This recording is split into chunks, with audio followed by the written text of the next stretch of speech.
ಎಲ್ರಿಗೂ ಶುಭೋದಯ. ಪುಸ್ತಕಗಳು ಯಾವ್ಯಾವ ತಗೋಬೇಕು ಅನ್ನೋದನ್ನ ಲಿಸ್ಟ್ ನಾನು ಕಳಿಸ್ತೀನಿ ಗ್ರೂಪಲ್ಲಿ. ಸೊ ಪೇಪರ್ 2 ನಲ್ಲಿ ಏನೇನು ತಗೋಬೇಕು ಅಂತ ಸಿಲೆಬಸ್ ಎಲ್ಲ ಕೊಟ್ಬಿಟ್ಟಿದ್ದಾರೆ. ಪೇಪರ್ 2 ನಲ್ಲಿ ಕೃತಿ ಆಧಾರಿತವಾಗಿ ಓದ್ತೀವಿ ನಾವು. ಒಡ್ಡಾರಾಧನೆ, ಪಂಪಭಾರತ, ಕನ್ನಡ ಭಾರತ ಕಥಾ ಮಂಜರಿ, ಯಾವ ಪುಸ್ತಕ ತಗೋಬೇಕು ಅಂತ ಪೇಪರ್ 2 ನಲ್ಲಿ ಹೇಳ್ಬಿಟ್ಟಿದ್ದಾರೆ. ಪೇಪರ್ 2 ಸಿಲೆಬಸ್ ಅಲ್ಲಿ. ಪೇಪರ್ 1 ಗೆ ಬಂದ್ರೆ ಪಾರ್ಟ್ 1 ನಾವೇನ್ ಹೇಳಿದೆ, ಹಳೆಗನ್ನಡ ಸಾಹಿತ್ಯದಿಂದ ಹಿಡಿದು ನಡುಗನ್ನಡ ಸಾಹಿತ್ಯದವರೆಗೆ, ಅಂದ್ರೆ ಪಂಪನಿಂದ ರತ್ನಾಕರ ಅವರವರೆಗೆ ಎಲ್ಲಾ ಕವಿಗಳನ್ನ ಅವರ ಪ್ರಮುಖ ಕೃತಿಗಳನ್ನ ವಿಸ್ತೃತವಾಗಿ ಚರ್ಚೆ ಮಾಡಬೇಕು ಅಂತ ಹೇಳಿದೆ ನಾನು. ಅದಕ್ಕೆ ಯಾವ ಬುಕ್ ತಗೋಬೇಕು? ಸಾಮಾನ್ಯನಿಗೆ ಸಾಹಿತ್ಯ ಚರಿತ್ರೆ ಅಂತ ಹೇಳ್ಬಿಟ್ಟು there are series of books. ಸಾಮಾನ್ಯನಿಗೆ ಸಾಹಿತ್ಯ ಚರಿತ್ರೆ ಅಂತ ಹೇಳಿ, ರೈಟ್? ಈ ಸೀರೀಸ್ ಆಫ್ ಬುಕ್ಸ್ ಅಲ್ಲಿ ಚಂಪು ಕವಿಗಳು ಪುಸ್ತಕ ತಗೋಬೇಕು. ಸಾಮಾನ್ಯನಿಗೆ ಸಾಹಿತ್ಯ ಚರಿತ್ರೆ, ಅದು ನಿಮಗೆ ಬುಕ್ ಲಿಸ್ಟ್ ಕಳಿಸ್ತೀನಿ, ಬಟ್ ನೋಟ್ ಇಟ್ ಡೌನ್. ಸಾಮಾನ್ಯನಿಗೆ ಸಾಹಿತ್ಯ ಚರಿತ್ರೆ ಅನ್ನೋದು ಸೀರೀಸ್ ಆಫ್ ಬುಕ್ಸ್. ಅದು ಅದರಲ್ಲಿ ಚಂಪು ಕವಿಗಳು ಅಂತ ಒಂದು ಬುಕ್ ಇದೆ, ಅದು ಈ ಪುಸ್ತಕ ಚಂಪು ಕವಿಗಳು. ಇದನ್ನ ಬಿಟ್ರೆ ಇನ್ನೊಂದು ವಚನ ಸಾಹಿತ್ಯ ಅಂತ ಬರುತ್ತೆ, ಅದು ತಗೋಬೇಕು. ಷಟ್ಪದಿ ಸಾಹಿತ್ಯ ಅಂತ ಬರುತ್ತೆ, ಕೀರ್ತನ ಸಾಹಿತ್ಯ ಅಂತ ಬರುತ್ತೆ, ರಗಳೆ ಅಂತ ಬರುತ್ತೆ. ರಗಳೆ, ಚಂಪು ಕವಿಗಳು, ವಚನ ಸಾಹಿತ್ಯ, ಷಟ್ಪದಿ ಸಾಹಿತ್ಯ, ಕೀರ್ತನ ಸಾಹಿತ್ಯ ಮತ್ತು ರಗಳೆ, ಈ 5 ಪುಸ್ತಕಗಳು ತಗೋಬೇಕು. ಸಾಂಗತ್ಯ ಇದೆ, ಬಟ್ ಸಾಂಗತ್ಯ ತಗೊಳ್ಳೋ ಅವಶ್ಯಕತೆ ಇಲ್ಲ. ರತ್ನಾಕರ್ನಿಂದ I will handle it. But ಈ 5 ಪುಸ್ತಕಗಳು ತಗೋಬೇಕು. ಈ 5 ಇವನ್ನೆಲ್ಲ ಸಾಹಿತ್ಯ ಪ್ರಕಾರಗಳು ಅಂತ ಕರಿತೀವಿ, ಅಥವಾ ಛಂದಸ್ಸುಗಳು ಅಂತ ಕರಿತೀವಿ. ಅದನ್ನ ಚಂಪು ಆಗಿರ್ಲಿ, ರಗಳೆ ಆಗಿರ್ಲಿ, ರೈಟ್? ಈ ಸಾಹಿತ್ಯ ಪ್ರಕಾರಗಳಲ್ಲಿ ಬರುವಂತಹ ಪ್ರಮುಖ ಕವಿಗಳು ಮತ್ತು ಅವರ ಕೃತಿಗಳ ಬಗ್ಗೆ ಸಂಕ್ಷಿಪ್ತವಾಗಿ ಪರಿಚಯ ಮಾಡಿಕೊಟ್ಟಿದ್ದಾರೆ ಪುಸ್ತಕದಲ್ಲಿ. ಸೊ ಈ ಬುಕ್ ಅಲ್ಲಿ ಎಲ್ಲಾ ಚಂಪು ಕವಿಗಳ ಅಥವಾ ಪ್ರಮುಖ ಚಂಪು ಕವಿಗಳ ಪ್ರಮುಖ ಕೃತಿಗಳ ಬಗ್ಗೆ ಸಂಕ್ಷಿಪ್ತವಾಗಿ ಪರಿಚಯ ಮಾಡಿಕೊಟ್ಟಿದ್ದಾರೆ. ಪೇಪರ್ 1 ಗೆ ಬೇಕಾಗಿರೋ ಇದೆ, ರೈಟ್? ಪೇಪರ್ 1 ನಲ್ಲಿ ಇನ್ ಡೆಪ್ತ್ ಆಗಿ ಯಾವ ಕೃತಿಗಳನ್ನು ಓದಲ್ಲ ನಾವು, ರೈಟ್? ಸೊ ಆ ಪೇಪರ್ 1 ಭಾಗದಲ್ಲಿ ನಾವು ನಾಗಚಂದ್ರ ಕವಿಯನ್ನ ಇವತ್ತು ಚರ್ಚೆ ಮಾಡ್ತೀವಿ, ರೈಟ್? ಹೇಳಿದೆ ನಿಮಗೆ, 10ನೇ ಶತಮಾನದಿಂದ ಕನ್ನಡ ಸಾಹಿತ್ಯ ಶಿಷ್ಟ ಭಾಷೆಯ ರೂಪದಲ್ಲಿ, ಕನ್ನಡ ಭಾಷೆ ಶಿಷ್ಟ ರೂಪವನ್ನು ಪಡ್ಕೊಳ್ತು, ಸಾಹಿತ್ಯ ರಚನೆ ಆಯಿತು ಅಂತ ಹೇಳಿದೆ ನಾನು, ರೈಟ್? ಅಗೇನ್ ಇದಕ್ಕೆ ನಾಗಚಂದ್ರನ ಕೃತಿಗಳನ್ನ ನೀವು ತಗೊಂಡು ಓದೋ ಅವಶ್ಯಕತೆ ಇಲ್ಲ. Class room discussion is enough. More than that, ನಾನೊಂದು PDF ಕೊಡ್ತೀನಿ ನೋಟ್ಸ್ಗೆ. ಅಬೌವ್ ದಟ್ ಈ ಪುಸ್ತಕ ಓದಬೇಕು, ಚಂಪು ಕವಿಗಳು, ಅದರಲ್ಲಿ ನಾಗಚಂದ್ರ ಕವಿಯ ಬಗ್ಗೆ ಓದಬೇಕು, ಆಯ್ತಾ? ಸೊ ಇದು ಪೇಪರ್ 1 ನಲ್ಲಿ ಬರುವಂತ ಟಾಪಿಕ್. ಮ್ಯಾಕ್ಸಿಮಮ್ ಅಂದ್ರೆ 20 ಮಾರ್ಕ್ಸ್ ಕೇಳ್ಬೋದು ಅಷ್ಟೇ, ಓಕೆ? ಇದನ್ನು ತುಂಬಾ ಡೆಪ್ತ್ ಅಲ್ಲಿ ಓದೋ ಅವಶ್ಯಕತೆ ಇಲ್ಲ. ಇಂಪಾರ್ಟೆಂಟ್, ಅದ್ರ ಯಾಕೆ ನಾಗಚಂದ್ರನ ರಾಮಚಂದ್ರ ಚರಿತ ಪುರಾಣ ಯಾಕೆ ಮುಖ್ಯ ಆಗುತ್ತೆ ಅದನ್ನ ಚರ್ಚೆ ಮಾಡಿದ್ರೆ ಸಾಕು. ಅದಕ್ಕಿಂತ ಮುಂಚೆ 10ನೇ ಶತಮಾನವನ್ನ ನಾವು ಚಂಪು ಯುಗ ಅಂತ ಕರಿತೀವಿ ಅಂತ ಹೇಳಿದೆ. 10ನೇ ಶತಮಾನವನ್ನ ವೀರಯುಗ ಅಂತಾನೂ ಕರಿತೀವಿ ಅಂತ ಹೇಳಿದೆ. 10ನೇ ಶತಮಾನದಲ್ಲಿ ಜೈನ ಕವಿಗಳು ಜೈನ ಧರ್ಮದ ಸಿದ್ಧಾಂತಗಳನ್ನ ಸಾಮಾನ್ಯರಿಗೆ ಪರಿಚಯ ಮಾಡಿಕೊಡ್ಬೇಕು, ಸಾಮಾನ್ಯರ ಜನಜೀವನಕ್ಕೆ ಅನ್ವಯವಾಗುವ ಹಾಗೆ ವಿವರಿಸಬೇಕು ಅನ್ನುವ ಕಾರಣಕ್ಕೆ ಕನ್ನಡದಲ್ಲಿ ಸಾಹಿತ್ಯ ಕೃಷಿಯನ್ನ ಮಾಡಿದ್ರು. ಅದರಲ್ಲಿ ಮೊದಲಿಗ, ಅಂದ್ರೆ ಸಾಹಿತ್ಯ ಅಂತ ನೋಡಿದಾಗ ಮೊದಲಿಗನಾಗಿ ಬರುವಂತವನು ಶಿವಕೋಟ್ಯಾಚಾರ್ಯ, ಅವನ ಒಡ್ಡಾರಾಧನೆ ಕೃತಿ. ಕಾವ್ಯ ಅಂತಾಗ ಮೊದಲಿನಾಗಿ ಬರುವಂತವನು ಪಂಪ. ಪಂಪ ಏನ್ ಮಾಡ್ದ, ಸಾಹಿತ್ಯ ಕೃತಿಗಳನ್ನ, ಅದರ ಮೂಲ ಏನಾಗಿರ್ಬೇಕು, ಯಾವುದನ್ನು ಕುರಿತು ಸಾಹಿತ್ಯ ಬರೀಬೇಕು ಅಂತ ಬಂದಾಗ ಪಂಪ ಬುನಾದಿ ಹಾಕಿಕೊಟ್ಟ. ಸಾಹಿತ್ಯಕ್ಕೆ ಮೂಲ ವಸ್ತು ಏನಿರಬೇಕು, ಒಂದು ಧರ್ಮ ಅಂತ ಆಯ್ಕೆ ಮಾಡ್ಕೊಂಡ, ಇನ್ನೊಂದು ರಾಜಕೀಯ ಅಂತ ಆಯ್ಕೆ ಮಾಡ್ಕೊಂಡ. ಧರ್ಮ ಅನ್ನುವ ವಸ್ತುವನ್ನ ಇಟ್ಕೊಂಡ್ಬಿಟ್ಟು ಆದಿಪುರಾಣ ಅನ್ನುವ ಕೃತಿಯನ್ನು ಬರೀತಾನೆ. ರಾಜಕೀಯ ವಸ್ತುವನ್ನು ಇಟ್ಕೊಂಡ್ಬಿಟ್ಟು ವಿಕ್ರಮಾರ್ಜುನ ವಿಜಯ ಕೃತಿಯನ್ನು ಬರೀತಾನೆ. ಯಾಕೆ ರಾಜಕೀಯ ಅಂತ ಹೇಳ್ತೀನಿ ಅಂದ್ರೆ, ಆ ಅರ್ಜುನನಿಗೆ ಸಮೀಕರಿಸಿರುವಂತದ್ದು ಅರಿಕೇಸರಿಯನ್ನ, ತನ್ನ ಆಶ್ರಯದಾತನಾದಂತಹ ಅರಿಕೇಸರಿಯನ್ನು ಸಮೀಕರಿಸ್ಬಿಡ್ತಾನೆ, ರೈಟ್? ಈ ರಾಜಕೀಯ ಅನ್ನುವ ಪದಕ್ಕೆ ಇನ್ನೊಂದು ಪರ್ಯಾಯ ಪದವೂ ಇದೆ, ಲೌಕಿಕ ಅಂತ. ನಾನು ಚಂಪು ಕವಿಗಳನ್ನ ಮತ್ತೆ ಚರ್ಚೆ ಮಾಡ್ತೇನೆ. ರೈಟ್. ಇದು ಒಂದು ಡೆಮೋ ಕ್ಲಾಸ್ ಆಗಿರೋದೇ, ಒಂದು ಕೃತಿಯನ್ನು ಆಯ್ಕೆ ಮಾಡಿಕೊಂಡೆ ಅಷ್ಟೇ. ಇದಾದ್ಮೇಲೆ ಚಂಪು ಕವಿಗಳ ಬಗ್ಗೆ ಸಂಕ್ಷಿಪ್ತವಾಗಿ I will discuss. Right. Pampa ಧಾರ್ಮಿಕ ಮತ್ತು ರಾಜಕೀಯ. ರೈಟ್. ಧಾರ್ಮಿಕ ರಾಜಕೀಯ ಅನ್ನೋದನ್ನ ಇನ್ನೊಂದು ಅರ್ಥದಲ್ಲಿ ಹೇಳ್ತೀವಿ.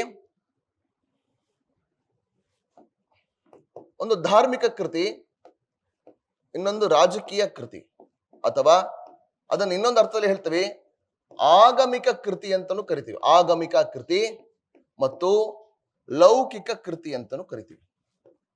ಆಗಮಿಕ ಮತ್ತು ಲೌಕಿಕ. ಆಗಮಿಕ ಅಥವಾ ಧಾರ್ಮಿಕ ಕೃತಿ ಪಂಪ ಬರ್ದಿದ್ದು ಯಾವ್ದಪ್ಪ? ಯಾವುದು? ಆದಿಪುರಾಣ. ರಾಜಕೀಯ ಅಥವಾ ಲೌಕಿಕ ಕೃತಿ ಬರೆದು ವಿಕ್ರಮಾರ್ಜುನ ವಿಜಯ. ರೈಟ್. ಹಳೆಗನ್ನಡ ಕವಿಗಳಲ್ಲಿ ಬಹುತೇಕರಿಗೆ ಮೂಲ ವಸ್ತು, ಯಾವುದಾದ್ರೂ ಒಂದು ಮೂಲ ವಸ್ತು ಹಿಡ್ಕೊಂಡು ಬರಿಬೇಕಲ್ವಾ? ಮೂಲ ವಸ್ತು ಸಾಮಾನ್ಯವಾಗಿ ಒಂದು ಮಹಾಭಾರತ ಆಗಿರ್ತಾ ಇತ್ತು, ಇಲ್ಲ ರಾಮಾಯಣ ಆಗಿರ್ತಾ ಇತ್ತು. ಮೂಲ, ಅವರ ಕೃತಿಗೆ ಮೂಲ ವಸ್ತುವಾಗಿ ಒಂದು ರಾಮಾಯಣವನ್ನು ತಗೊಳ್ತಾ ಇದ್ರು, ಇಲ್ಲ ಮಹಾಭಾರತವನ್ನು ತಗೊಳ್ತಾ ಇದ್ರು. ಯಾವ ಕೃತಿಗಳಿಗೆ? ಲೌಕಿಕ ಅಥವಾ ರಾಜಕೀಯ ಕೃತಿಗಳಿಗೆ. ಧಾರ್ಮಿಕ ಅಥವಾ ಆಗಮಿಕ ಕೃತಿಗಳಿಗೆ ಜೈನ ಪುರಾಣಗಳನ್ನು ಮೂಲವಾಗಿ ತಗೊಳ್ತಾ ಇದ್ರು. ರೈಟ್. ಪಂಪ ಸಾಹಿತ್ಯ ಮಾರ್ಗಗಳಿಗೆ ಒಂದು ಪ್ರೇರಣೆಯಾದ. ಸಾಹಿತ್ಯಕ್ಕೆ ಯಾವ ಮಾರ್ಗ? ಒಂದು ರಾಜಕೀಯ, ಒಂದು ಧರ್ಮ.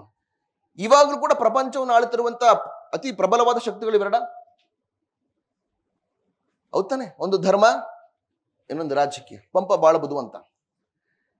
ಬ್ಯಾಡವಾದ ವಿಷಯದ ಬಗ್ಗೆ ಸುಮ್ಮನೆ ಅವನ ಎನರ್ಜಿನ ವೇಸ್ಟ್ ಮಾಡ್ಕೊಳ್ಳಿಲ್ಲ. ಯಾವುದನ್ನ ಕುರಿತು ಕಾವ್ಯವನ್ನು ಬರೆದ್ರೆ ಅದಕ್ಕೊಂದು ಮಾನ್ಯತೆ ಸಿಗುತ್ತೆ ಅಂತ ಅವನಿಗೆ ಗೊತ್ತಿತ್ತು. ಒಂದು ಧಾರ್ಮಿಕ ವಸ್ತುವನ್ನು ಆಯ್ಕೆ ಮಾಡಿಕೊಂಡ, ಇನ್ನೊಂದು ರಾಜಕೀಯ ಅಥವಾ ಲೌಕಿಕ. ಆಗಮ ಅಂದ್ರೆ ಗೊತ್ತಿದೆ, ಆಗಮಗಳು, ಶಾಸ್ತ್ರಗಳು. ಅದಕ್ಕೆ ಇನ್ನೊಂದು ಪರ್ಯಾಯ ಪದ ಆಗಮ, ಶಾಸ್ತ್ರ ಅಥವಾ ಧರ್ಮಕ್ಕೆ ಸಂಬಂಧಪಟ್ಟದನ್ನು ನಾವು ಆಗಮಿಕ ಕೃತಿಗಳು ಅಂತ ಕರಿತೀವಿ. ಲೌಕಿಕ ಅನ್ನುವ ಪದ ನಿಮಗೆ ಹೊಸದಾಗಿರ್ಬೋದು ಮೋಸ್ಟ್ಲಿ. ಲೌಕಿಕ, ಲೌಕಿಕ ಅಂದ್ರೆ ಲೋಕ ಸಂಗತಿಗಳ ಅನುಭವಗಳನ್ನು ಕುರಿತಾದದ್ದು. ನಮ್ಮ ನಿಜ ಜೀವನದಲ್ಲಿ ನಾವು ಅನುಭವಿಸುವಂತಹ ಅನುಭವಗಳಿಂದವಲ್ಲ, ಅವುಗಳನ್ನ ಕುರಿತಾಗಿ ಬರೆದಾಗ ಅದು ಲೌಕಿಕ ಕೃತಿ ಅನ್ಸ್ಕೊಳ್ಳುತ್ತೆ. ಮಹಾಭಾರತ ಲೌಕಿಕ ಕೃತಿಯ? ಮಹಾಭಾರತ ಯಾವುದರ ಕೃತಿ? ಲೌಕಿಕ. ಮಾನವೀಯ ಸಂಬಂಧಗಳ ಸಂಕೀರ್ಣತೆಗಳನ್ನು ಚಿತ್ರಿಸುತ್ತೆ. ತಂದೆ ಮಕ್ಕಳು, ತಾಯಿ ಮಕ್ಕಳು, ಅಣ್ಣ ತಮ್ಮಂದಿರು, ಗುರು ಮತ್ತು ಶಿಷ್ಯ, ಗಂಡ ಮಟ್ಟದ ಹೆಂಡತಿ, ಅಣ್ಣ ಮತ್ತು ತಂಗಿ. ಇಡೀ ಮಹಾಭಾರತ ಇವತ್ತಿಗೂ ಕೂಡ ಅನ್ವಯ. 2500 ವರ್ಷಗಳಾದರೂ ಕೂಡ ಇವತ್ತಿಗೂ ನಮಗೆ ಮಹಾಭಾರತ ಅನ್ವಯವಾಗೋದೇನಕ್ಕೆ? ಯಾಕೆ ಅಂತ ಹೇಳಿದ್ರೆ ಇವತ್ತಿನ ಮನುಷ್ಯ ಸಂಬಂಧಗಳಿಗೂ ಕೂಡ ಆ ಮಹಾಭಾರತದ ಕಥೆಗಳು ನಿತ್ಯ ಸತ್ಯವಾಗಿ ಉಳಿದವೆ. ಹೆಸರು ಇವಾಗಲೂ ಮಹಾಭಾರತ ಆಕರ್ಷಣೀಯವೇ. ಯಾಕೆ? ಇವತ್ತಿಗೂ ಅನ್ವಯವಾಗ್ತದೆ. ಯಾಕೆ? ಅದು ಮಾನವೀಯ ಸಂಬಂಧಗಳ ಕುರಿತಾದಂತಹ ಚಿತ್ರ. ಅದು ಯಾವುದು? ಮಹಾಭಾರತ. ಭಗವಂತನ ಲೀಲೆಯನ್ನ ಸೈಡಿಗಿಟ್ರೆ, ಭಗವಂತನ ಅಂಶಗಳನ್ನ ಅಥವಾ ಕೃಷ್ಣನ ಪವಾಡ ಈ ಅಂಶಗಳನ್ನ ಬದಿಗಿಟ್ಟಾಗ ಅಲ್ಲಿ ಬರುವಂತಹ ಪಾತ್ರಗಳನ್ನು ನೋಡಿದ್ರೆ ನೀವು ಮಾನವೀಯ ಸಂಬಂಧಗಳೇನಿದಾವಲ್ಲ ಅವುಗಳ ಸಂಕೀರ್ಣತೆಗಳು ಅಂದ್ರೆ ಕಾಂಪ್ಲೆಕ್ಸಿಟೀಸ್, ಸೂಕ್ಷ್ಮತೆಗಳು, ಇವುಗಳ ಚಿತ್ರಣವೇ ಮಹಾಭಾರತ. ರೈಟ್. ಸೊ ಹಾಗಾಗಿ ಅದು ಲೌಕಿಕ ಕೃತಿ ಅನ್ನಿಸ್ಕೊಳ್ಳುತ್ತೆ. ಇದು ಪಂಪ ಬುನಾದಿ ಹಾಕಿ ಕೊಟ್ಟ. ಪಂಪನ ನಂತರ ರನ್ನ ಬರ್ತಾನೆ, ನಾಗವರ್ಮ ಕವಿ ಬರ್ತಾನೆ, ಪೊನ್ನ ಕವಿ ಬರ್ತಾನೆ. ರೈಟ್. ಅದಾದ್ಮೇಲೆ ಬರುವಂತವನು ನಾಗಚಂದ್ರ. ನಾಗಚಂದ್ರ ಕವಿ ಇವರು ಕೂಡ ಜೈನ ಕವಿನೇ. ಅಂದ್ರೆ ಚಂಪು ಕಾವ್ಯಗಳನ್ನ ಬರೆದವರೆಲ್ಲ ಬರೀ ಜೈನ ಕವಿಗಳೇನಾ? ಜೈನರಲ್ಲದೆ ಶೈವ ಕವಿಗಳು ಕೂಡ ಚಂಪು ಕಾವ್ಯಗಳನ್ನು ಬರೆದಿದ್ದಾರೆ. ಆದ್ರೆ ನಮ್ಮ ಸಿಲೆಬಸ್ಸಿಗೆ ಅವರಷ್ಟು ಪ್ರಾಮುಖ್ಯತೆ ಅಲ್ಲ. ಚಂಪು ಕಾವ್ಯಗಳನ್ನು ಬರೆದ ಶೈವ ಕವಿಗಳಲ್ಲಿ ಪ್ರಮುಖನಾದವನು ಹರಿಹರ. ಹರಿಹರ ಚಂಪು ಕಾವ್ಯವನ್ನು ಬರೆದಿದ್ದಾನೆ, ಬರೀ ರಗಳೆಗಳನ್ನ ಅಷ್ಟೇ ಬರೆದಿಲ್ಲ ಅವನು. ಗಿರಿಜಾ ಕಲ್ಯಾಣ ಅನ್ನುವಂತಹ ಚಂಪು ಕೃತಿಯನ್ನು ಕೂಡ ಬರೆದಿದ್ದಾನೆ. ಹೇಗೆ ಅದು ಹರಿಹರನ ಟಾಪಿಕ್ ಬಂದಾಗ ಮಾತಾಡಬಹುದು. ಬಟ್ ಬಹುತೇಕ ಚಂಪು ಕಾವ್ಯಗಳನ್ನು ಬರೆದವರೆಲ್ಲ ಜೈನ ಕವಿಗಳೇ. ರೈಟ್. ಇವತ್ತಿನ ಟಾಪಿಕ್ ಆಫ್ ಡಿಸ್ಕಷನ್ ನಾಗಚಂದ್ರ ಕವಿ. ನಾಗಚಂದ್ರ ಕವಿ 12ನೇ ಶತಮಾನದಲ್ಲಿ ಬರುವಂತವನು. 1100 ಇದು ಅಂದಾಜು ವರ್ಷ. 1100ರಿಂದ 1200 ತನಕ ಆ ಭಾಗದಲ್ಲಿ ಬರುವಂತವನು, ಅಥವಾ 1130 ಅಂತಾನೆ ಹೇಳ್ತಾರೆ. ಇರ್ಲಿ, ಆಲ್ಮೋಸ್ಟ್ 12ನೇ ಶತಮಾನದ ಪೂರ್ವ ಅರ್ಧದಲ್ಲಿ, ಅಂದ್ರೆ ಫಸ್ಟ್ ಹಾಫ್. 6ನೇ ಶತಮಾನದ ಪೂರ್ವಾರ್ಧದಲ್ಲಿ ಬರುವಂತಹ ಕವಿ ನಾಗಚಂದ್ರ ಕವಿ. ರೈಟ್. ಅವಾಗಲೇ ಹೇಳಿದೆ ನಾಗಚಂದ್ರ ಒಬ್ಬ ಜೈನ ಕವಿ ಅಂತ. ನಾಗಚಂದ್ರ ಇವನು ಕೂಡ ಒಬ್ಬ ಆಸ್ಥಾನ ಕವಿಯಾಗಿದ್ದ. ಆದ್ರೆ ಯಾವ ರಾಜನ ಆಸ್ಥಾನ ಅನ್ನೋದ್ರ ಬಗ್ಗೆ ಇನ್ನೂ ಕೂಡ ಸ್ಪಷ್ಟತೆ ಇಲ್ಲ. ಹೊಯ್ಸಳರ ವೀರಬಲ್ಲಾಳ 1ನೇ ವೀರಬಲ್ಲಾಳನ ಆಸ್ಥಾನದಲ್ಲಿ ಇದ್ದ ಅಂತ ಕೆಲವರು ಹೇಳ್ತಾರೆ. ಕೆಲವರು ಚಾಲುಕ್ಯರ ನಾಲ್ವಡಿ ಸೋಮೇಶ್ವರನ ಆಸ್ಥಾನದಲ್ಲಿ ಇದ್ದ ಅಂತ ಕೆಲವರು ಹೇಳ್ತಾರೆ. ಬಟ್ ಇರಲಿ, ಅದು ನಮ್ಮ ಟಾಪಿಕ್ ಆಫ್ ಡಿಸ್ಕಷನ್ ಅಲ್ಲ. ಬಟ್ ನಾಗಚಂದ್ರ ಬರೆದಿರುವಂತ ಕೃತಿಗಳು ಯಾವುದು ಅದು ಮುಖ್ಯ. ಒಂದು ಮಲ್ಲಿನಾಥ ಪುರಾಣ, ಮಲ್ಲಿನಾಥ ಪುರಾಣ. ಇನ್ನೊಂದು ರಾಮಚಂದ್ರ ಚರಿತ ಪುರಾಣ.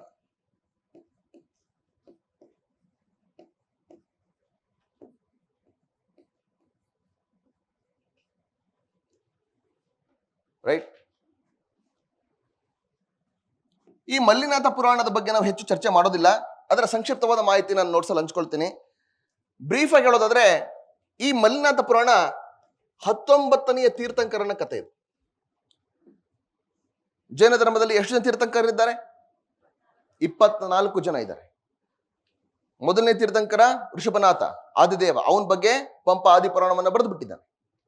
19ನೇ ತೀರ್ಥಂಕರನ ಕಥೆಯನ್ನು ಆಧರಿಸಿಬಿಟ್ಟು ಮಲ್ಲಿನಾಥ ಪುರಾಣವನ್ನ ನಾಗಚಂದ್ರ ಕವಿ ಬರೀತಾನೆ. ಅದರಲ್ಲಿ ಅಂಥ ವಿಶೇಷವಾದ ಅಂಶಗಳೇನಿಲ್ಲ.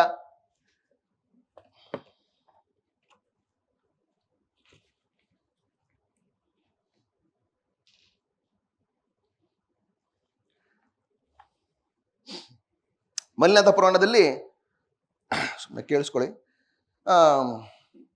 ಹೇಳಿದೆ, ತೀರ್ಥಂಕರನ ಚರಿತ್ರೆಯನ್ನುಳ್ಳಂಥ ಜೈನ ಪುರಾಣದಲ್ಲಿ ಏನಾಗುತ್ತೆ, ಒಂದು ಜೀವ ತನ್ನ ಕರ್ಮಗಳ ಅನುಸಾರವಾಗಿ ಹಲವು ಜನ್ಮಗಳನ್ನ ಎತ್ತಬೇಕಾಗತ್ತೆ ಅಲ್ಲ. ಹಲವು ಜನ್ಮಗಳಲ್ಲಿ ಜನ್ಮವೆತ್ಬಿಟ್ಟು ಧರ್ಮವನ್ನ ಆಚರಿಸಿ ಆನಂತರ ತಪಸ್ಸನ್ನ ಮಾಡಿ ಇನ್ನೊಂದು ಜನ್ಮದಲ್ಲಿ ತೀರ್ಥಂಕರತ್ವವನ್ನು ಪಡ್ಕೊಳ್ಳುತ್ತೆ. ಸಾಮಾನ್ಯವಾಗಿ ಜೈನ ಪುರಾಣಗಳು ಜನ್ಮಾಂತರದ ಕಥೆಗಳಿವು. ಜೈನ ಧರ್ಮದಲ್ಲಿ ಒಂದು ಜನ್ಮದಲ್ಲೆಲ್ಲ ಮುಕ್ತಿ ಸಿಗೋದಿಲ್ಲ. ಒಂದು 10-12 ಜನ್ಮ ಎತ್ತಬೇಕು. ಬಹಳ ಪೇಷನ್ಸ್ ಬೇಕು. ರೈಟ್. ನಮಗೆ 2 ವರ್ಷ UPSC ಪ್ರಿಪ್ರೇಷನ್ ಮಾಡಪ್ಪ ಅಂದ್ರೆ ಮಾಡಲ್ಲ. 11 ಜನ್ಮ ಮುಕ್ತಿ ಬೇಕು ಅಂತ ಹೇಳಿದ್ರೆ ಕಷ್ಟ. ಜೈನ ಧರ್ಮದ ಪುರಾಣಗಳೆಲ್ಲ ಹಂಗೇನೆ 10-11 ಜನ್ಮ ಎತ್ತಬೇಕು. ಮಲ್ಲಿನಾಥ ಪುರಾಣದಲ್ಲಿ ಕೂಡ ಅಂತ ಸನ್ನಿವೇಶಗಳು ಬರ್ತವೆ. ಇಲ್ಲಿ ಬಹಳ ಮುಖ್ಯವಾಗಿ ಬರೋದು ವೈಶ್ರವಣ ರಾಜ. ಕೇಳಿಸ್ಕೊಳ್ಳಿ, ಬರ್ಕೊಡಿ. ವೈಶ್ರವಣ ರಾಜ ಅನ್ನುವಂಥ ಒಂದು ಜನ್ಮದಲ್ಲಿ ರಾಜ ಬಹಳ ಸುಖದಿಂದ ಜೀವನ ಮಾಡ್ತಾ ಇರ್ತಾನೆ. ಒಂದು ವೈಭವದ ಜೀವನವನ್ನದು. ಒಂದಿನ ಅವನು ಹಿಂಗೆ ಹೊರಗಡೆ ಅಡ್ಡಾಡ್ತಾ ಇರ್ಬೇಕಾದ್ರೆ ಜೋರಾಗಿ ಸಿಡ್ಲು ಬಡಿದ್ಬಿಟ್ಟು ಆಲದ ಮರ ಉರುಳಿ ಬಿದ್ದು ಬಿಡುತ್ತೆ. ವಿಶಾಲವಾಗಿದ್ದಂತ ಆಲದ ಮರ ಬೀಳೋದು, ಯಾವುದು ಅಡಿಕೆ ಮರ ಬೀಳೋದಲ್ಲ, ದೃಢವಾಗಿತ್ತು. ಅದು ವಿಶಾಲವಾಗಿ ಹರಡ್ಕೊಂಡಿತ್ತು. ರೈಟ್. ಆಲದ ಮರವೇ ಸಿಡ್ಲಿಕ್ಕೆ ಹೊರಡ್ಬಿಡುತ್ತೆ. ಅವಾಗ ನನಗೆ ಅನ್ಸುತ್ತೆ, ಅಯ್ಯೋ ಜೀವನ ನಶ್ವರ, ಬದುಕು ಶಾಶ್ವತವಲ್ಲ. ಅವನು ವೈರಾಗ್ಯ ತಗೊಂಡ್ಬಿಡ್ತಾನೆ. ಜೈನ ಧರ್ಮದ ಬಹುತೇಕ ಪುರಾಣಗಳಲ್ಲಿ ಹಿಂಗೆ ಆಗೋದು. ರಾಜನಾದವನು ಅವನ ಸುಖವೇ ಶ್ರೇಷ್ಠ, ಆ ಸುಖವೇ ಎಲ್ಲದಕ್ಕಿಂತ ಮಿಗಿಲು, ಈ ಜೀವನದಲ್ಲಿ ಇವೆಲ್ಲ ಶಾಶ್ವತ ಅನ್ಕೊಂಡಿರೋನಿಗೆ ಯಾವುದೋ ಒಂದು ಗಳಿಗೆ ಬರುತ್ತೆ. ಆ ಗಳಿಗೆ ಅವನಿಗೆ ಅರ್ಥ ಆಗುತ್ತೆ, ಜೀವನ ಶಾಶ್ವತ ಅಲ್ಲ. ಆದಿಪುರಾಣದಲ್ಲಿ ಹಂಗೆ ನೀಲಾಂಜನಿ ಎನ್ನುವವಳು ನೃತ್ಯ ಮಾಡ್ತಾ ಇರ್ತಾಳೆ. ಆದಿದೇವ ನೋಡ್ತಾ ಇರ್ತಾನೆ. ಅವಳು ಎಲ್ಲರನ್ನ ರಂಜಿಸ್ತಾ ಇರ್ತಾಳೆ. ಅವಳು ಕೇವಲ ರಂಗವನ್ನ ಮಾತ್ರ ಹೊಕ್ಕಿರೋದಿಲ್ಲ, ಅಂತರಂಗವನ್ನು ಕೂಡ ಹೊಕ್ಕು ಬಿಟ್ಟಿರ್ತಾಳೆ. ಅಷ್ಟರ ಮಟ್ಟಿಗೆ ಅಲ್ಲಿರುವ ಜನರನ್ನ ಆಕರ್ಷಿಸ್ತಾಳೆ. ಒಂದು ಕ್ಷಣ ಪಂಪ ಬರೀತಾನೆ, ಚಾರುತರ ನೋಡೆ ನಾರಿ ರೂಪದ ಯಂತ್ರ ಕರಗಿದುದು ಅಂದ್ಬಿಡ್ತಾನೆ. 4 ದಿಕ್ಕುಗಳು. ಚಾರುತರ 4 ದಿಕ್ಕು. ಚಾರುತರ 4 ದಿಕ್ಕುಗಳಲ್ಲಿ ಎಲ್ಲರೂ ಅವಳನ್ನು ನೋಡ್ತಾ ಇದ್ರಂತೆ. ನೋಡ್ತಾ ಇರ್ಬೇಕಾದ್ರೆ ಆ ನಾರಿ ರೂಪದ ಯಂತ್ರ ಕರಗೋಗ್ಬಿಡ್ತಂತೆ. ಕರಗೋಯ್ತು ಅಂದ್ರೆ ಆ ಕ್ಷಣಕ್ಕೆ ಅವಳ ಪ್ರಾಣ ಪಕ್ಷಿ ಆರೋಗ್ಬಿಡ್ತು ಅಂತ. ಅವ ಋಷಭನಾಥ ನೋಡ್ತಾನೆ, ಅಯ್ಯೋ ಬದುಕು ಇಷ್ಟನಾ? ಇಂದ್ರದೇವ ಆ ನೃತ್ಯವನ್ನು ಆಯೋಜನೆ ಮಾಡಿರ್ತಾನೆ. ಇಂದ್ರ ಅಲ್ಲಿ ಕ್ಷಣಭಂಗುರವಾಗಬಾರ್ದು, ಅಲ್ಲಿ ನೋಡ್ತಿರುವಂತಹ ಜನರಿಗೆ ಅವರಿಗೆ ಡಿಸಪಾಯಿಂಟ್ ಆಗ್ಬಾರ್ದು, ಅವ್ರಿಗೆ ಬೇಜಾರಾಗಬಾರ್ದು ಅಂತ ಹೇಳ್ಬಿಟ್ಟು ಆ ಕ್ಷಣಕ್ಕೆ ಇನ್ನೊಬ್ಬ ನೃತ್ಯಗಾರ್ತಿಯರನ್ನ ಸೃಷ್ಟಿ ಮಾಡ್ಬಿಡ್ತಾನೆ. ಆ ಕ್ಷಣದಲ್ಲಿ ಆ ಚೇಂಜ್ ಆಗಿದ್ದ ಜನಗಳಿಗೆ ಗೊತ್ತಾಗೋದಿಲ್ಲ, ವೃಷಭನಾಥಿಗೆ ಮಾತ್ರ ಗೊತ್ತಾಗುತ್ತೆ. ಅಯ್ಯೋ ಜೀವನ ನಶ್ವರ ಅಲ್ಲ, ಅವನು ವೈರಾಗ್ಯವನ್ನು ತಾಳ್ಬಿಡ್ತಾನೆ. ಜೈನ ಪುರಾಣಗಳಲ್ಲಿ ಹಿಂಗೆ ಆಗೋದು. ಇನ್ನು ಕೆಲವು ರಾಜರು ಬರ್ತಾರೆ, ರಾಜ್ಯಭಾರ ಮಾಡಿ ಮದುವೆ ಆಗಿ ಸಂಸಾರ ಮಾಡ್ಕೊಂಡು ಎಲ್ಲ ಆದ್ಮೇಲೆ ಕನ್ನಡಿಯಲ್ಲಿ ಮುಖ ನೋಡ್ಕೊಂತಾರೆ, ಒಂದು ಬಿಳಿ ಗಡ್ಡ ಬಂದಿರುತ್ತೆ. ಅಯ್ಯೋ ಬಿಳಿ ಗಡ್ಡ ಬಂದ್ಬಿಡುತ್ತಲ್ಲ, ವಯಸ್ಸಾಯ್ತು ಅಂತ ಹೇಳ್ಬಿಟ್ಟು ಅವರು ಜೀವನ ಇಷ್ಟೇ ಅಂತ ಹೇಳ್ಬಿಟ್ಟು ಸನ್ಯಾಸಕ್ಕೆ ಹೋಗ್ತಾರೆ. ಹೀಗೆ ಈ ರೀತಿಯಾಗಿ ಅನೇಕ ರಾಜರ ಕಥೆಗಳು ಬರ್ತವೆ. ಇಲ್ಲೂ ಕೂಡ ವೈಶ್ರವಣ ರಾಜನ ಕಥೆನ ಹಂಗೆ ನೋಡ್ತಾನೆ, ಆಲದ ಮರಕ್ಕೆ ಸಿಡ್ಲು ಬಿಡ್ದು ಬಿಡುತ್ತೆ. ಸಿಡ್ಲು ಬಡಿದ ತಕ್ಷಣ ಅವನು ಅಯ್ಯೋ ಜೀವನ ನಶ್ವರ ಅಂತ ಹೇಳ್ಬಿಟ್ಟು ತಪಸ್ಸಿಗೆ ಹೋಗ್ಬಿಡ್ತಾನೆ. ಆ ವೈಶ್ರವಣ ರಾಜನೇ ನಂತರ ಅಹಮೀಂದ್ರ ಎನ್ನುವ ರಾಜನಾಗಿ ಹುಟ್ಟುತ್ತಾನೆ. ಆಮೇಲೆ ಮತ್ತೆ ಮಲಿನಾಥನೆಂಬ ಜನ್ಮವನ್ನ ತಾಳ್ಬಿಟ್ಟು ಆಮೇಲೆ ತೀರ್ಥಂಕರತ್ವವನ್ನು ಪಡ್ಕೊಳ್ತಾನೆ. ಸುಮ್ಮನೆ ಕೇಳಿಸ್ಕೊಳ್ಳಿ. ಆ ಆಲದ ಮರಕ್ಕೆ ಸಿಡಿಲು ಬಡಿಯುವಂತ ಪದ್ಯವನ್ನ ಬರೀತಾನೆ. ಇದನ್ನ ನಿಮಗೆ ನೆನ್ಪಿಡ್ಕೊಳ್ಳೋ ಅವಶ್ಯಕತೆ ಇಲ್ಲ. ಸಿಡಿಲೆಂಬ ಜವನ ಕೊಡಲಿಯ ಕೊಡುವೈಲಿಂ ನೆಗೆದ ಬೇರ್ಗಳೊಡನೆ ನೆಲಂಬಾಯಿ ಬಿಡೆ ಬೆಟ್ಟು ಕೆಡವ ತರದಿಂ ಕಡೆದ ಆಲಮನ್ ಇದ್ರೊಳ್ ಅವನಿ ಪಾಲಂ ಕಂಡಂ. ಸಿಡಿಲೆಂಬ ಜವನ ಕೊಡಲಿ. ಸಿಡಿಲು ಅಂದ್ರೆ ಅದು ಯಮನ ಕೊಡಲಿ ಹಾಗೆ ಬಂದು ಸಿಡಿಲು ಬಡಿದು ಬಿಡುತ್ತಂತೆ. ಮರವನ್ನ ಕಡಿದು ಕೊಡ್ಲಿಬೇಕು. ಆ ಸಿಡಿಲನ್ನ ಏನಂತ ಕರ್ತಾನೆ? ಜವನ ಕೊಡಲಿ.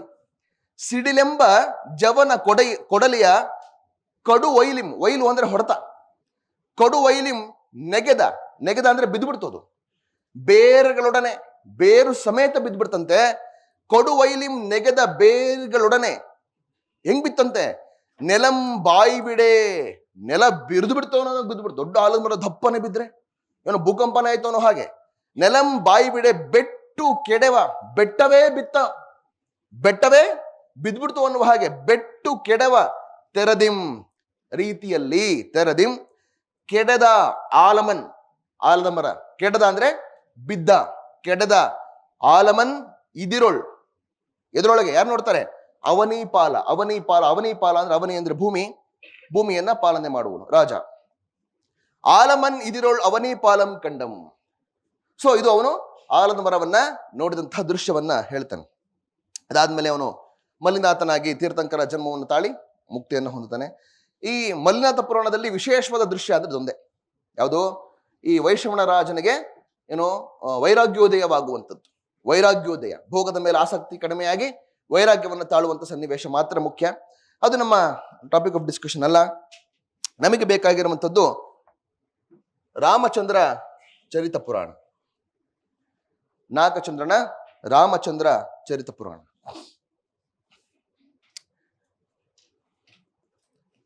ಕನ್ನಡದಲ್ಲಿ ಉಪಲಬ್ಧವಾಗಿರುವ ಪ್ರಪ್ರಥಮ ರಾಮಾಯಣ ಕೃತಿ ಇದು. ರಾಮಚಂದ್ರ ಚರಿತ ಪುರಾಣ ಉಪಲಬ್ಧವಾಗಿರುವುದು ಅಂದ್ರೆ ಸಿಕ್ಕಿರೋದು ಅಂತ. ಇದಕ್ಕಿಂತ ಮುಂಚೆ ಬೇರೆ ಬೇರೆ ಕವಿಗಳು ರಾಮಾಯಣ ಕೃತಿಗಳನ್ನ ಬರೆದಿದ್ದಾರೆ, ಅದರ ಉಲ್ಲೇಖ ಇದೆ, ಆದರೆ ಕೃತಿ ಲಭ್ಯವಾಗಿಲ್ಲ. ಉಪಲಬ್ಧವಾಗಿರುವ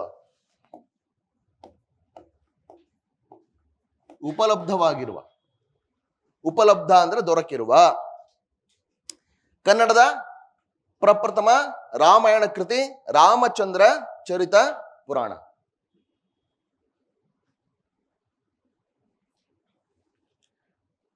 ಇದಕ್ಕಿಂತ ಮುಂಚೆನೂ ಕೂಡ ರಾಮಾಯಣ ಕೃತಿಗಳು ಬಂದಿದೆ ಅಂತ ಹೇಳ್ತಾರೆ. ಇದಕ್ಕಿಂತ ಮುಂಚೆ ಪೊನ್ನ ಕವಿ ಭುವನೈಕ ರಾಮಾಭ್ಯುದಯ ಅನ್ನುವಂತ ಒಂದು ಕೃತಿಯನ್ನ ಬರೆದಿದ್ದಾನೆ. ಅದಕ್ಕೆ ಆಧಾರ ಇದೆ, ಆದ್ರೆ ಕೃತಿ ಸಿಕ್ಕಿಲ್ಲ. ಉಲ್ಲೇಖ ಇದೆ, ಶಾಸನಗಳಲ್ಲಿ ಉಲ್ಲೇಖ ಇದೆ. ಪೊನ್ನ ಕವಿ ಕನ್ನಡದ ಮೊದಲ ರಾಮಾಯಣವನ್ನು ಬರೆದಿದ್ದಾನೆ, ಆದರೆ ಉಪಲಬ್ಧವಾಗಿಲ್ಲ. ಅದರ ಉಪಲಬ್ಧವಾಗಿರುವ ಕನ್ನಡದ ಮೊದಲ ರಾಮಾಯಣ ಕೃತಿ ಅಂತ ಹೇಳಿದ್ರೆ ರಾಮಚಂದ್ರ ಚರಿತ ಪುರಾಣ. ಈ ನಾಗಚಂದ್ರ ಕವಿ ಇದನ್ನಲ್ಲ, ಇವನಿಗೆ ಪಂಪನನ್ನ ಕಂಡ್ರೆ ಬಹಳ ಅಭಿಮಾನ, ಫ್ಯಾನ್ ಬಾಯ್ ಆಫ್ ಪಂಪ ಇವನು. ಅದಕ್ಕೆ ತನ್ನನ್ನು ತಾನು ಅಭಿನವ ಪಂಪ ಅಂತ ಕರ್ಕೊಂಡ್ಬಿಡ್ತಾನೆ.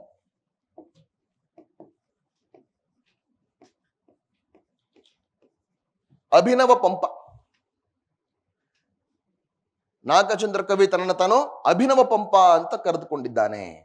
ಅದು ಅವನಿಗೆ ಪಂಪನ ಮೇಲಿದ್ದಂತ ಅಭಿಮಾನ, ಪ್ರೀತಿ, ಗೌರವ. ಹೇಗೆ ಗದುಗಿನ ನಾರಾಯಣಪ್ಪ ತನ್ನ ತಾನು ಕುಮಾರವ್ಯಾಸ ಅಂತ ಕರ್ಕೊಂಡಲ್ಲ, ಹಂಗೆ ಆ ಗದುಗಿನ ನಾರಾಯಣಪ್ಪನಿಗೆ ವ್ಯಾಸರ ಮೇಲೆ ಇದ್ದಂತಹ ಗೌರವಕ್ಕೆ ಅವನನ್ನು ಕುಮಾರವ್ಯಾಸ ಅಂತ ಕರ್ಕೊಂಡ್ರೆ, ನಾಗಚಂದ್ರನಿಗೆ ಪಂಪನ ಮೇಲಿರುವಂತಹ ಅಭಿಮಾನಕ್ಕೆ ಅವನು ಅಭಿನವ ಪಂಪ ಅಂತ ಕರ್ಕೊಳ್ತಾನೆ. ಆ ಕಾರಣಕ್ಕೆ ಈ ಕೃತಿಯನ್ನ ನಾವು ಪಂಪ ರಾಮಾಯಣ ಅಂತ ಕರಿತೀವಿ.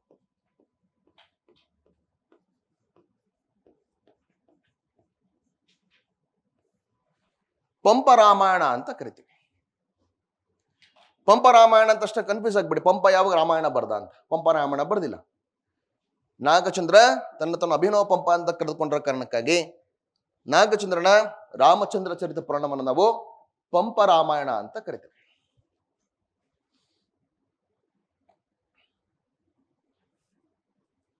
ರೈಟ್.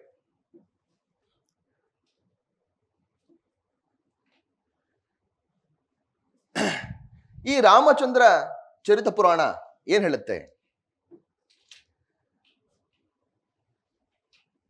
ಇದು ವೈದಿಕ ರಾಮಾಯಣ ಅಲ್ಲ, ಇದು ಜೈನ ರಾಮಾಯಣ. ಇದು ಜೈನ ರಾಮಾಯಣ.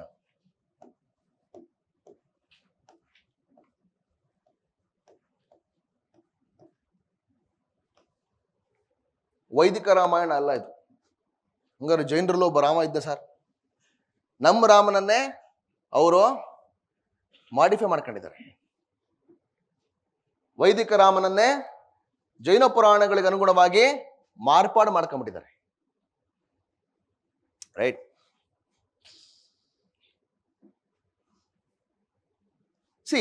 ಯಾಕೆ ಮಾಡಿದ್ರು ಹಂಗೆ? ಜೈನ ಧರ್ಮದ ಸಿದ್ಧಾಂತಗಳನ್ನ ಸಾಮಾನ್ಯ ಜನರಿಗೆ ಹೇಳ್ಬೇಕಪ್ಪ. ಹೇಳ್ಬೇಕು ಅಂದ್ರೆ ಅವ್ರಿಗೆ ಆಕರ್ಷಿತವಾಗಿ ಹೇಳ್ಬೇಕಲ್ಲ. ಧಾರ್ಮಿಕ ವಿಚಾರಗಳನ್ನ ಸುಮ್ಮನೆ ಬೋಧನೆ ಮಾಡದೆ ಯಾರಿಗೂ ಇಷ್ಟ ಆಗೋದಿಲ್ಲ. ಅವರಿಗೆ ತಲುಪುವಾಗಿ ಹೇಳ್ಬೇಕು. ತಲುಪುವಾಗಿ ಹೇಳ್ಬೇಕು ಅಂತ ಹೇಳಿದ್ರೆ ನಮಗೆ ಇಷ್ಟ ಆಗೋ ರಾಮಾಯಣ ಮತ್ತು ಮಹಾಭಾರತ ಕಥೆಗಳಷ್ಟೇ ನಮ್ಮ ಜನಕ್ಕೆ. ಈಗಲೂ ಕೂಡ ನಾಟಕ ಅಂತ ಹೇಳಿದ್ರೆ, ಸಾಮಾಜಿಕ ನಾಟಕ ಅಂದ್ರೆ ಜನಗಳು ಯಾರು ಬರಲ್ಲ. ಸಾಮಾಜಿಕ ನಾಟಕಗಳು ಯಾರು ಬರೋದಿಲ್ಲ. ಪೌರಾಣಿಕ ನಾಟಕಗಳಿಗೆ ಮಾತ್ರ ಜನ ಬರೋದು. ಇವಾಗಲೂ ಕೂಡ ನಾಟಕ ಅಂತ ಬಂದರೆ ರಾಮಾಯಣ ಮಹಾಭಾರತವಾಗಿರ್ಬೇಕು. ರೈಟ್. ಹಳಗನ್ನಡ ಸಾಹಿತ್ಯ ಸಮಾಜದಲ್ಲಿಯೂ ಕೂಡ ಅಷ್ಟೇ. ಒಂದು ಕಾವ್ಯ ಅದು ಜನಕ್ಕೆ ಹತ್ತಿರವಾಗಬೇಕು ಅಂತ ಹೇಳಿದ್ರೆ ಅದು ಒಂದು ರಾಮಾಯಣ ಆಗಿರ್ಬೇಕು, ಇಲ್ಲ ಮಹಾಭಾರತ ಆಗಿರ್ಬೇಕು. ಹಾಗಾಗಿ ಜೈನ ಕವಿಗಳು ಏನ್ ಮಾಡಿದ್ರು, ತಮ್ಮ ಜೈನ ಧರ್ಮದ ಸಿದ್ಧಾಂತಗಳನ್ನ ಮೂಲ ಈ ರಾಮಾಯಣ ಕೃತಿ ಇದೆಯಲ್ಲ ಅದಕ್ಕೆ ಹೊಂದಿಸಿ ಅಥವಾ ತಮ್ಮ ಪುರಾಣಗಳಿಗೆ ಹೊಂದುವಂತೆ ಮಾರ್ಪಾಡು ಮಾಡ್ಕೊಂಡ್ಬಿಟ್ಟು ಅವರದ್ದೇ ಆದಂತ ಜೈನ ರಾಮಾಯಣ ಸಂಪ್ರದಾಯವನ್ನು ಸೃಷ್ಟಿ ಮಾಡಿದ್ರು ಜೈನ ಕವಿಗಳು. ನಾಗಚಂದ್ರ ಮೊದಲನೇವನಲ್ಲ, ನಾಗಚಂದ್ರ ಅನುಸರಿಸಿದವನು. ಹಳಗನ್ನಡ ಅಥವಾ ಚಂಪು ಕಾವ್ಯ ಪರಂಪರೆಯಲ್ಲಿ ಮೂಲ ಕೃತಿಗಳನ್ನ ಬರೆದವರು ಕಡಿಮೆ ಜನ. ಅಂದ್ರೆ ಕನ್ನಡದಲ್ಲೇ ಒರಿಜಿನಲ್ ಕಾವ್ಯಗಳನ್ನು ಬರೆದವರು ಕಡಿಮೆ ಜನ.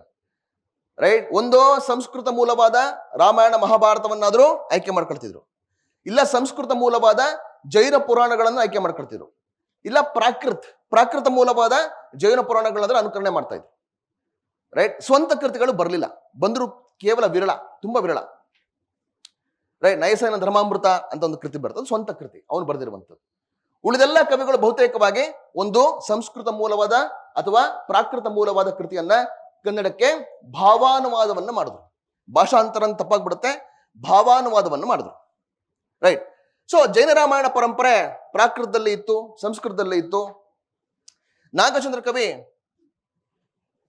ವಿಮಲ ಸೂರಿ ಎನ್ನುವಂತಹ ಒಬ್ಬ ಕವಿ ಬರೆದಿರುವಂತಹ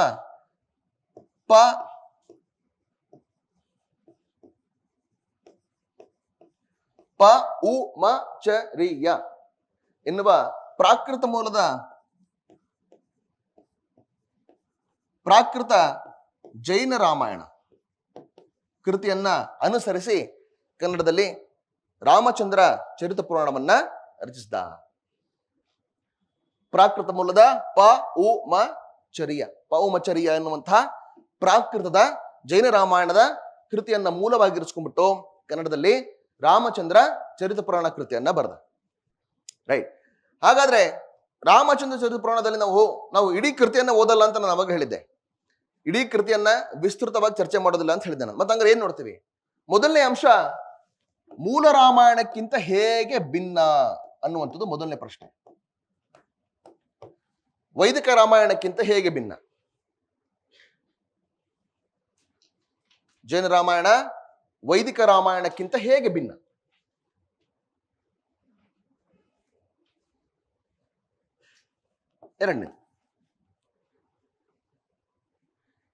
ಎರಡನೇ ಪಾಯಿಂಟ್ ಏನು ಈ ಕೃತಿಯಲ್ಲಿ ನೋಡ್ಬೇಕಾದ ಅಂಶ ಏನಂತ ಹೇಳಿದ್ರೆ, ನಾಗಚಂದ್ರ ಕವಿ ಈ ಕೃತಿಯಲ್ಲಿ ನಮ್ಮ ಮನಸೂರೆಗೊಳ್ಳುವವನು ರಾಮನಿಗಿಂತ ಹೆಚ್ಚಾಗಿ ರಾವಣ. ನಾಗಚಂದ್ರನ ರಾಮಾಯಣ ಕೃತಿಯಲ್ಲಿ ನಮ್ಮ ಮನಸೂರೆಗೊಳ್ಳುವನು. ಅಂದ್ರೆ ಪಾತ್ರಕ್ಕೆ ಮಾನ್ಯತೆ, ರಾಮಚಂದ್ರನ ಪಾತ್ರಕ್ಕಿಂತ ರಾವಣನ ಪಾತ್ರಕ್ಕೆ ಹೆಚ್ಚು ಮಾನ್ಯತೆಯನ್ನು ಕೊಟ್ಬಿಟ್ಟಿದ್ದಾನೆ. ಸಿಟ್ಟು ಮಾಡ್ಕೋಬೇಡಿ, ಮತ್ತೆ ಏನ್ ಸರ್ ರಾವಣನೆಲ್ಲ ಕೊಟ್ಬಿಟ್ರು.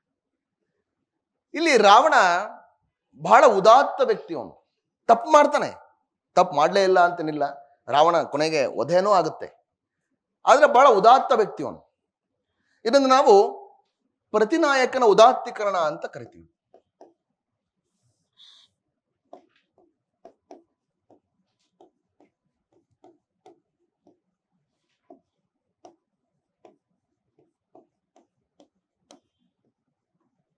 ಪ್ರತಿನಾಯಕನ ಉದಾತ್ತೀಕರಣ ಇದು ನೋಡ್ಬೇಕಂತ ಎರಡನೇ ಆಯಾಮ, ಅಥವಾ ಇನ್ನೊಂದು ರೀತಿ ನೋಡಿದ್ರೆ ರಾವಣ ಪಾತ್ರದ ಚಿತ್ರಣ.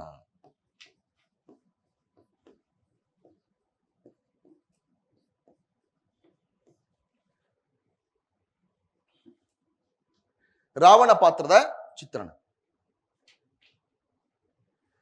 ಈ ಕೃತಿಯಲ್ಲಿ ಗಮನಿಸಬೇಕಾಗಿರುವಂಥದ್ದು ಎರಡು ಆಯಾಮಗಳು. ಮೂಲ ರಾಮಾಯಣಕ್ಕಿಂತ ಹೇಗೆ ಭಿನ್ನ, ಮತ್ತೆ ನಾಗಚಂದ್ರ ಚಿತ್ರಿಸಿದ ರಾವಣ ಅಥವಾ ನಾಗಚಂದ್ರ ಹೇಗೆ ಪ್ರತಿನಾಯಕನನ್ನು ಉದಾತ್ತೀಕರಿಸಿದ್ದಾನೆ. ಮೂಲ ರಾಮಾಯಣಕ್ಕಿಂತ ಹೇಗೆ ಭಿನ್ನ?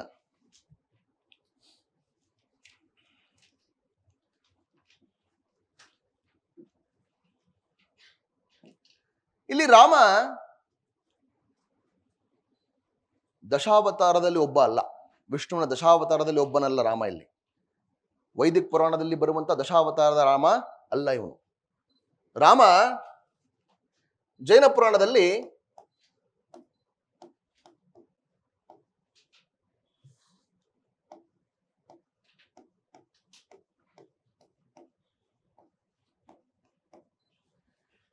ತ್ರಿಷಷ್ಟಿ ಶಲಾಕ ಪುರುಷರು ಅಂತ ಬರ್ತಾರೆ. ತ್ರಿಷಷ್ಟಿ ಅಂದ್ರೆ 63, ಶಲಾಕ ಪುರುಷರು. ಅರ್ಥ ಆಗುತ್ತೆ ಹ್ಯಾಂಡ್ರೈಟಿಂಗು? ಶಲಾಕ ಪುರುಷರು ಅಂದ್ರೆ ಶ್ರೇಷ್ಠ ವ್ಯಕ್ತಿಗಳು ಅಂತ. ಜೈನ ಪುರಾಣಗಳಲ್ಲಿ 63 ಜನ ಶ್ರೇಷ್ಠ ವ್ಯಕ್ತಿಗಳು ಬರ್ತಾರೆ ಪುರಾಣಗಳಲ್ಲಿ. ತ್ರಿಷಷ್ಟಿ ಶಲಾಕ ಪುರುಷರು ಅಂತ ಬರ್ತಾರೆ ಅಲ್ವಾ? ಈ ತ್ರಿಷಷ್ಟಿ ಅಂದ್ರೆ 63 ಜೈನ ಪುರಾಣಗಳೆಲ್ಲ ಇವ್ರ ಸುತ್ತಾನೆ ಇರ್ತವೆ. ಆ 63ರಲ್ಲಿ 24 ಜನ ತೀರ್ಥಂಕರರಿದ್ರೆ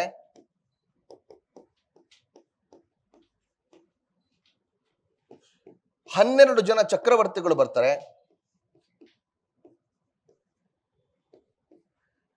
9 ಜನ ಬಲದೇವರು ಬರ್ತಾರೆ, ಬಲದೇವ ಅಥವಾ ಬಾಲಭದ್ರ ಅಂತನೂ ಕೂಡ ಕರೀತಾರೆ. ಇರಲಿ, 9 ಜನ ವಸುದೇವರು ಬರ್ತಾರೆ, 9 ಜನ ಪ್ರತಿ ವಸುದೇವರು ಬರ್ತಾರೆ.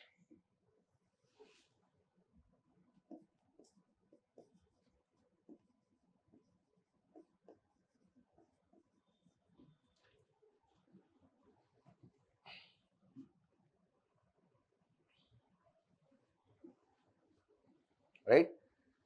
24 ಜನ ತೀರ್ಥಂಕರರು, 12 ಚಕ್ರವರ್ತಿಗಳು, 9 ಜನ ಬಲದೇವರು, 9 ಜನ ವಸುದೇವರು, 9 ಜನ ಪ್ರತಿ ವಸುದೇವರು ಅಂತ ಬರ್ತಾರೆ.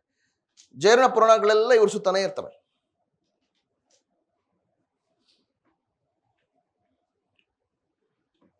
ಒಂಬತ್ತು ಮಂದಿ ಬಲದೇವರಲ್ಲಿ ರಾಮನು ಒಬ್ಬ, 9 ಮಂದಿ ವಸುದೇವರಲ್ಲಿ ಲಕ್ಷ್ಮಣನು ಒಬ್ಬ, 9 ಮಂದಿ ಪ್ರತಿ ವಸುದೇವರಲ್ಲಿ ರಾವಣನು ಒಬ್ಬ.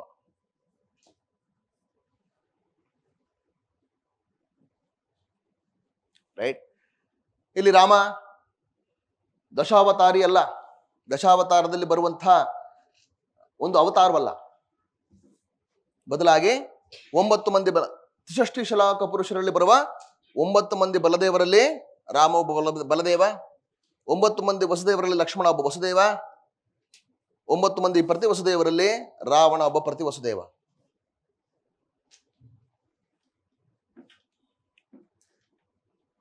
ರೈಟ್?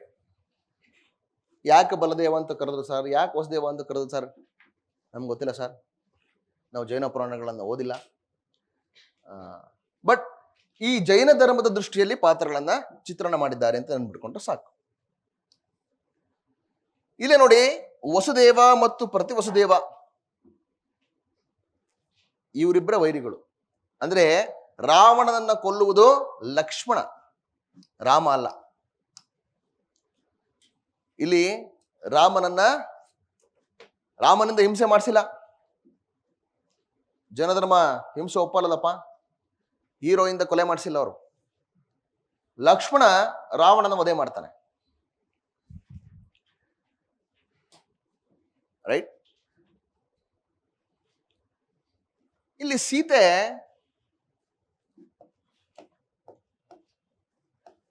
ವೈದಿಕ ಪರಂಪರೆಯಲ್ಲಿ ಸೀತೆಯ ಜನ್ಮ ಹೇಗಾಗತ್ತೆ? ನೇಗಿಲು ಉಳ್ಬೇಕಾದ್ರೆ ಸಿಗುವಂಥವಳು ಭೂಮಿಜೆ. ನೀವು ಏನ್ಷಿಯಂಟ್ ಹಿಸ್ಟರಿ ಓದಿದ್ರೆ ಪ್ಲಫ್ ನೇಗಿಲಿಗೆ ಸೀತಾ ಅಂತನೂ ಕೂಡ ಕರೀತಾರೆ. ನೇಗಿಲಿಗೆ ಏನ್ಷಿಯಂಟ್ ಹಿಸ್ಟರಿ, ರೈಟ್. ವೈದಿಕ ಪುರಾಣದಲ್ಲಿ ಸೀತೆ ಭೂಮಿಯಲ್ಲಿ ದೊರೆತಂಥವಳು. ಆದರೆ ಇಲ್ಲಿ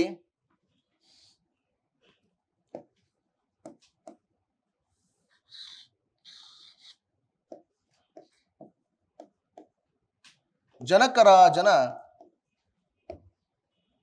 ಔರಸ ಪುತ್ರಿ.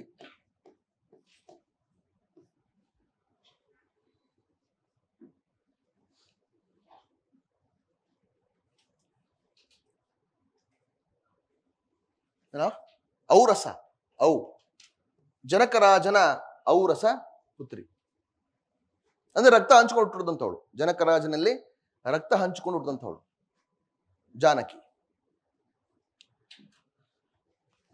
ಸೀತೆಯನ್ನ ವೈದಿಕ ಪುರಾಣದಲ್ಲಿ ಇನ್ನೊಂದು ಮಾತು ಕರೀತಾರೆ, ಅಯೋನಿಜೆ ಅಂತ ಕರೀತಾರೆ. ಮೂಲದಲ್ಲಿ ಸೀತೆ ಭೂಮಿಜೆ ಅಥವಾ ಅಯೋನಿಜೆ. ಅಯೋನಿಜೆ ಅಂತ ಹೇಳಿದ್ರೆ ಯೋನಿಯಿಂದ ಜನಿಸದಂಥವಳು, ಜನಿಸದೇ ಇರುವವಳು. ಯೋನಿಯಿಂದ ಜನಿಸದೇ ಇರುವವಳನ್ನ ಅಯೋನಿಜೆ ಅಂತ ಕರೀತಾರೆ, ರೈಟ್. ರಾಮಚಂದ್ರ ಚರಿತ ಪುರಾಣದಲ್ಲಿ ಸೀತೆ ಅಯೋನಿಜೆ ಅಲ್ಲ.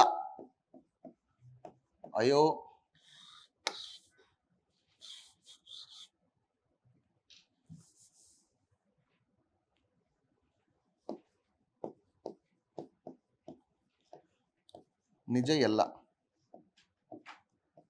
ಸೀತೆ ಅಯೋನಿಜ ಎಲ್ಲ. ಜನಕರಾಜನ ಔರಸ ಪುತ್ರಿ, ರೈಟ್.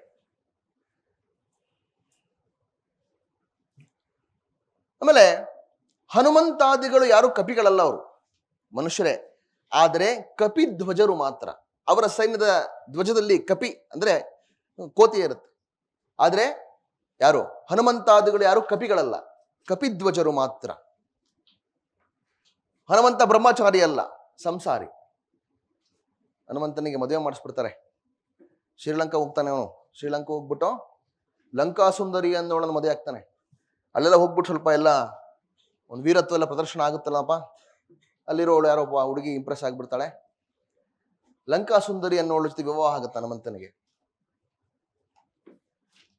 ರಾಮನಿಗೆ ಬಹುಪತ್ನಿತ್ವ ಇದೆ. ಬಹುಪತ್ನಿತ್ವ ಇದ್ದರೂ ಕೂಡ ಅವನು ಸೀತಾ ವಿರಹಿಯಾಗೇ ಇರ್ತಾನೆ ಅಂತ. ರಾಮನಿಗೆ ಬಹುಪತ್ನಿತ್ವ ಇದ್ದರೂ ಕೂಡ ಅವನು ಸೀತಾ ವಿರಹಿಯಾಗೇ ಇರ್ತಾನೆ. ಸೀತೆಯ ದುಃಖದಲ್ಲೇ ಇರ್ತಾನೆ. ಮನಸಾರೆ ಅವರನ್ನ ಒರೆಸೋದಿಲ್ಲ ಅಂತ.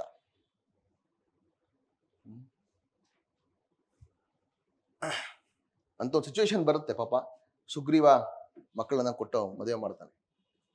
ಸಿಚುವೇಶನ್ ಶಿಪ್ಪ.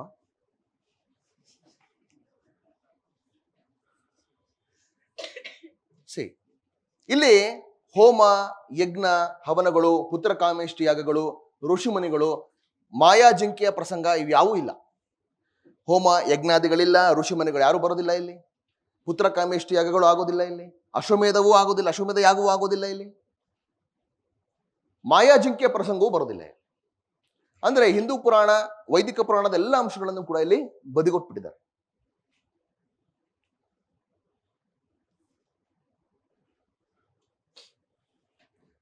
ಇದು ಮುಖ್ಯವಾದ ಬದಲಾವಣೆಗಳು.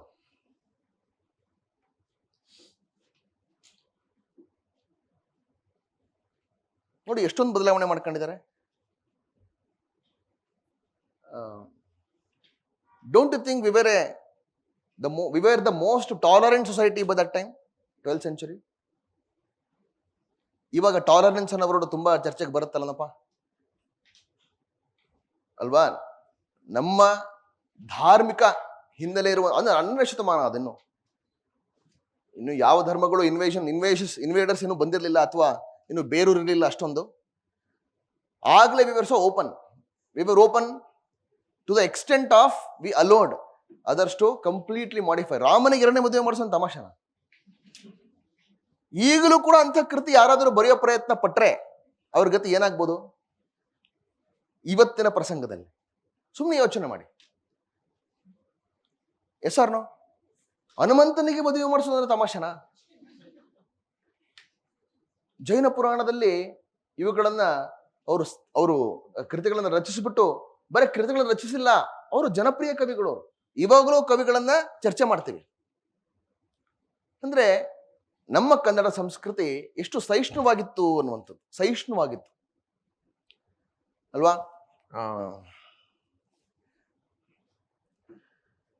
ಕವಿರಾಜ ಮಾರ್ಗದಲ್ಲಿ ಒಂದು ಸಾಲು ಬರುತ್ತೆ. ಅಂದ್ರೆ 9ನೇ ಶತಮಾನದಲ್ಲಿ ಈ ಮಾತನ್ನು ಹೇಳಿದ್ವಿ ನಾವು. ಪರವಿಚಾರಮಂ ಪರಧರ್ಮಮಂ ನೆರೆ ಸೈರಿಸಲಾರ್ಪೊಡೆ. ಅದೇ ಕಸವರಮಂ ಅಂತ ಹೇಳಿದ್ರೆ ಚಿನ್ನ. ಕಸವರ ಅಂದ್ರೆ ಚಿನ್ನ. ಶ್ರೇಷ್ಠವಾದ ಬದುಕು ಯಾವುದು ಅಂತ ಹೇಳಿದ್ರೆ ಪರವಿಚಾರಗಳನ್ನ ಪರಧರ್ಮಗಳನ್ನ ಸಹಿಸ್ಕೊಳ್ಬೇಕಂತ. ಸಹಿಸಿಕೊಳ್ಳೋದು ಬೇರೆ, ಅನುಸರಿಸೋದು ಬೇರೆ. ಕಸವರಂ ಅಂದ್ರೆ ಚಿನ್ನ. ಶ್ರೇಷ್ಠವಾದದ್ದು ಯಾವುದು ಅಂತ ಹೇಳಿದ್ರೆ ಪರವಿಚಾರಮಂ ಪರಧರ್ಮಂ ನೆರೆ ಸೈರಿಸಲಾರ್ಪಡೆ. ಅದೇ ಕಸವರಮಂ ಅಂತ ಹೇಳ್ತಾರೆ. ಕಸವರ ಅಂದ್ರೆ ನಮ್ಮ ಕನ್ನಡ ನಾಡು ಯಾವ ಲಿಬರ್ಟಿ ಇವೆಲ್ಲ ಕಾನ್ಸ್ಟಿಟ್ಯೂಷನಲ್ ವ್ಯಾಲ್ಯೂಸು, ಇನ್ನೊಂದು ಯುರೋಪಿಯನ್ ರೆವಲ್ಯೂಷನ್, ರೆನೆಸನ್ಸ್ ಅವೆಲ್ಲ ಆಗೋದಕ್ಕೆ ಮುಂಚೆನೆ we knew what was the value of tolerance. We knew how to mutually coexist, right?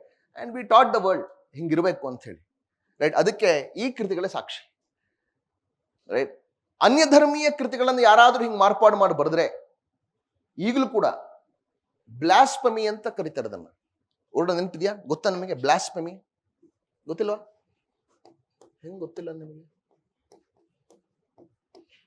ಬ್ಲಾಸ್ಫಮಿ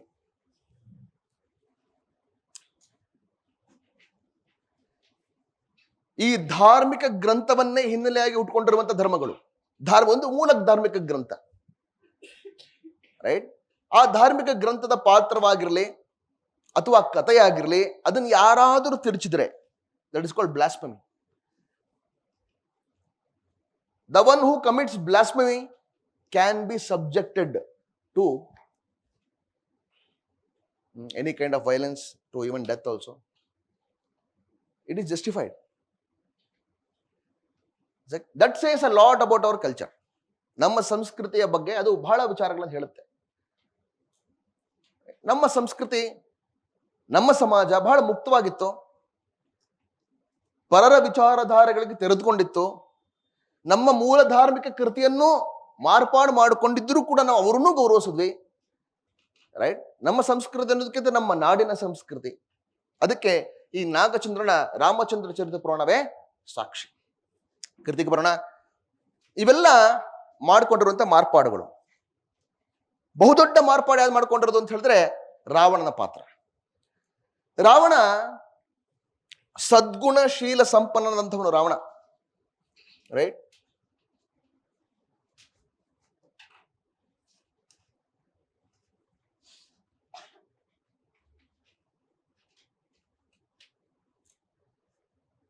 ಬರ್ತಾನೆ ಇಲ್ಲ, ಪ್ರೆಸ್ ಮಾಡ್ಬೇಕಾ?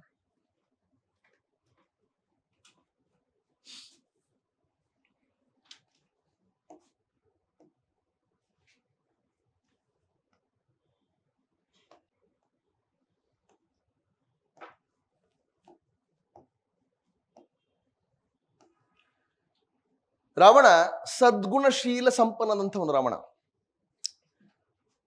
ಅವನು ದುಷ್ಟ ಶಿಕ್ಷಕ, ಶಿಷ್ಟ ರಕ್ಷಕನಾಗಿದ್ದಂಥವನು. ಅವನು ರಾಕ್ಷಸನಲ್ಲ, ಅವನು ರಾಜ, ಚಕ್ರವರ್ತಿ. ಖೇಚರ ರಾಜ ಅಂತ ಕರೀತಾರೆ. ಖೇಚರ ಖೇಚರ ಖೇಚರ ಚರ ಸಂಚರಿಸುವ, ಖೇಚರ ಆಕಾಶದಲ್ಲಿ ಸಂಚರಿಸುವವನು. ವಿದ್ಯಾಧರ ಅಂತಲೂ ಕರಿಬಹುದು, ವಿದ್ಯಾಧರ ಚಕ್ರವರ್ತಿ ಅಂತಲೂ ಕರಿಬಹುದು. ಇರ್ಲಿ, ಅವನು ರಾಕ್ಷಸನಲ್ಲ, ಅವನೊಬ್ಬ ರಾಜ, ಅವನ ಚಕ್ರವರ್ತಿ, ಅತ್ಯಂತ ಸದ್ಗುಣಿ, ಧರ್ಮಿಷ್ಠ ಅವನು. ರೈಟ್. ಕತೆ ಹಿಂಗೆ ತೆರೆದುಕೊಳ್ಳುತ್ತೆ.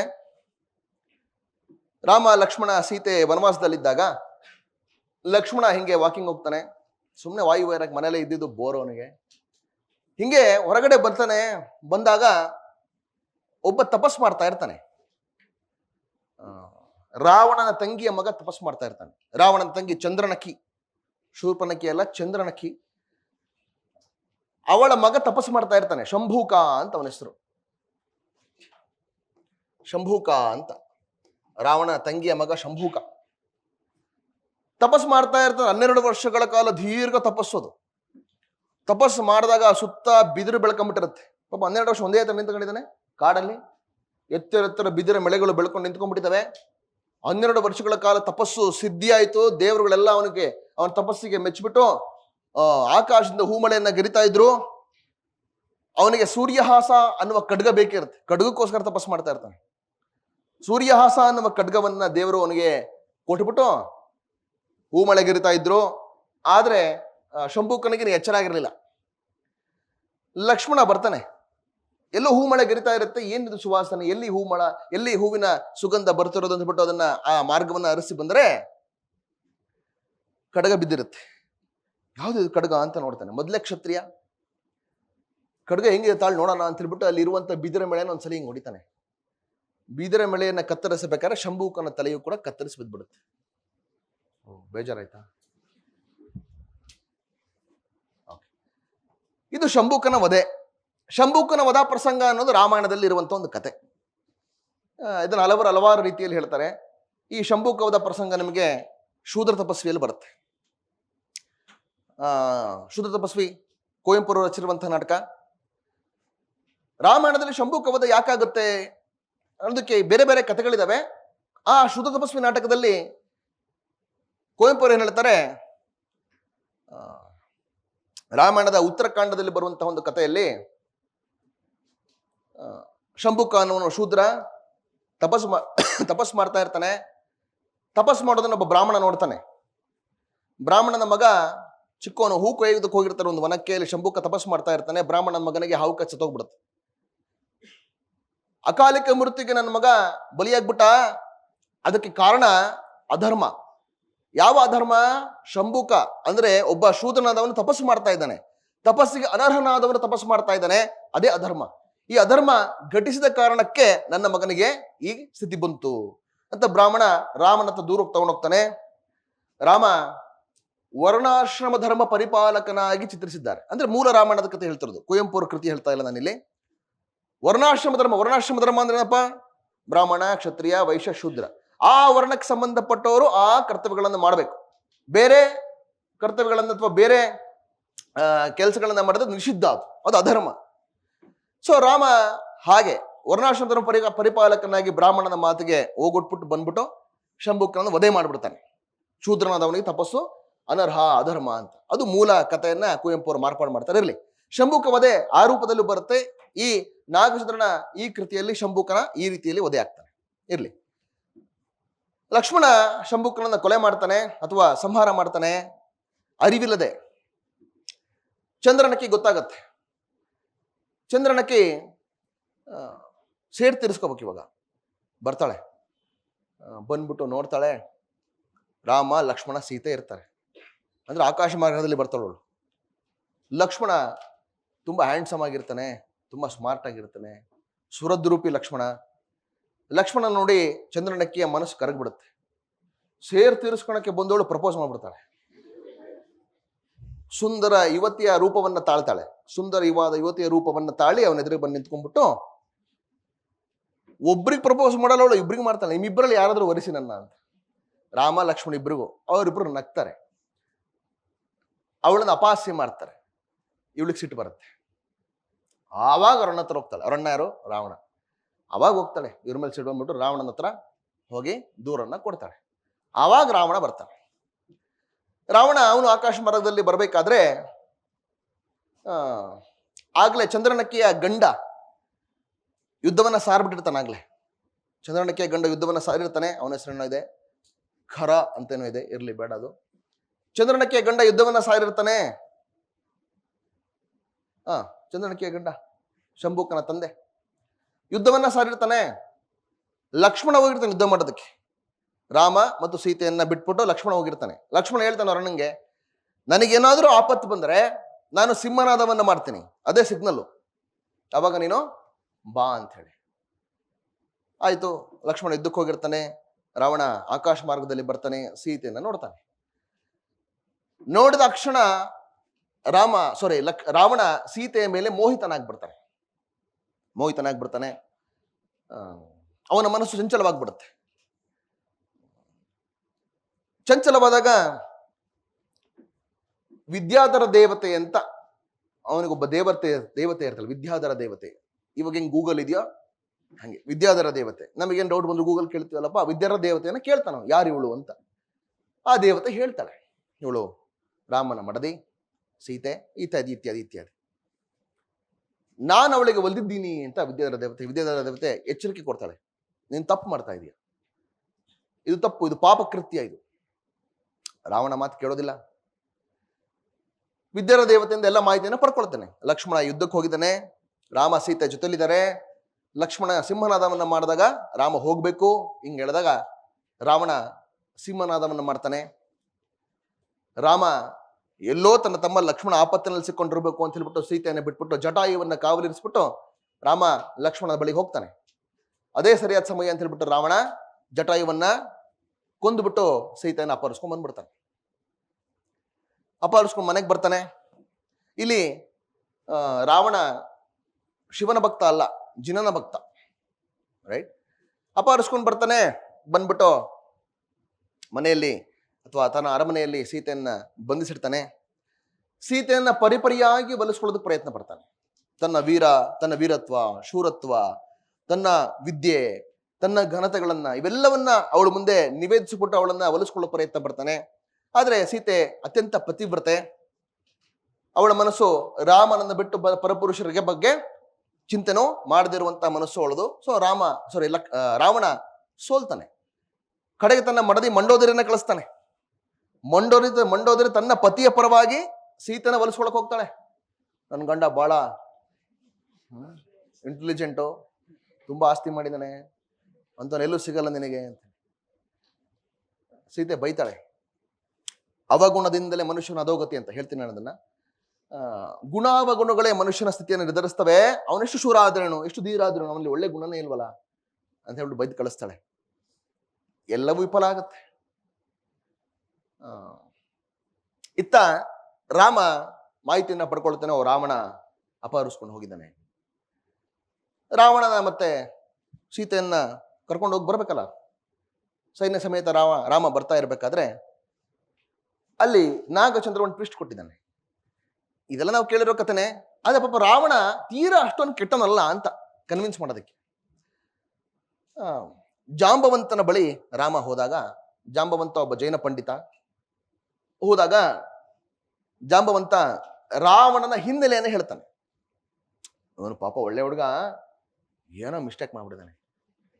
ರಾವಣ ಪರಾಂಗನ ವಿರತಿ ಅನ್ನುವಂಥ ವ್ರತವನ್ನ ಮಾಡ್ತಾ ಇರ್ತಾನಂತವನು.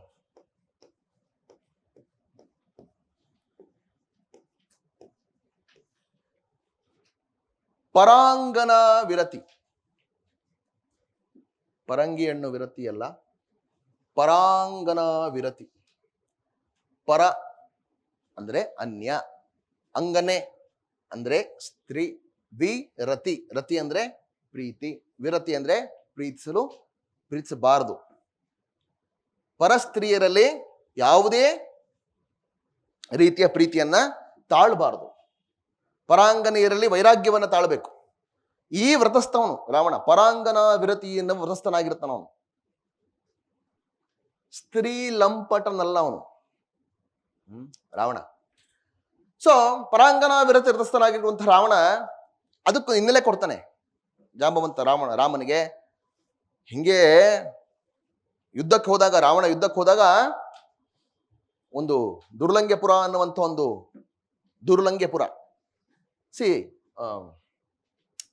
ಜೈನ ರಾಮಾಯಣಗಳಲ್ಲಿ ಚಕ್ರವರ್ತಿಗಳ ಕಥೆಗಳು ಸಾಮಾನ್ಯವಾಗಿ ಬರ್ತವೆ. ಚಕ್ರವರ್ತಿಯ ಆಯುಧಾಗಾರದಲ್ಲಿ ಒಂದು ಚಕ್ರರತ್ನ ಹುಟ್ಟುತ್ತೆ. ಭರತ ಬಾಬುಲಿ ಕಥೆ ಕೇಳಿರ್ಬೋದು ನೀವು ಚಿಕ್ಕ ವಯಸ್ಸಲ್ಲಿ. ಚಕ್ರರತ್ನ ಹುಟ್ಟುತ್ತೆ ಅವನ ಆಯುಧಾಗಾರದಲ್ಲಿ. ಚಕ್ರರತ್ನವನ್ನು ತಗೊಂಡ್ಬಿಟ್ಟು ಏನು ಮಾಡ್ಬೇಕು, ಎಲ್ಲ ಭೂಮಂಡಲವನ್ನ ಗೆದ್ಕೊಂಡ್ಬರ್ಬೇಕು. ಅವನು ಒಂದೊಂದೇ ರಾಜರ ಹತ್ರ ಹೋಗ್ಬೇಕು, ಗೆದ್ಕೊಂಡ್ಬರ್ಬೇಕು. ಹಂಗೆ ಷಟ್ಖಂಡ ಭೂಮಂಡಲವನ್ನ ಗೆದ್ಕೊಂಡ್ಬರೋಕ್ ಹೋದಾಗ, ಇದ್ರ ಬಗ್ಗೆ ಮತ್ತೆ ಚರ್ಚೆ ಮಾಡ್ತೀನಿ ನಾನು. ದುರ್ಲಂಘ್ಯಪುರ ಅನ್ನುವಂಥ ಒಂದು ಊರು ಬರುತ್ತೆ. ಅದನ್ನ ಆಳುವಂಥ ರಾಜ ನಳಕೂಬರ. ಆ ನಳಕೂಬರನ ಪತ್ನಿ ಉಪರಂಬೆ. ಆ ಕೋಟೆಯನ್ನ ಭೇದಿಸಕ್ಕಾಗೋದಿಲ್ಲ ರಾವಣನಿಗೆ.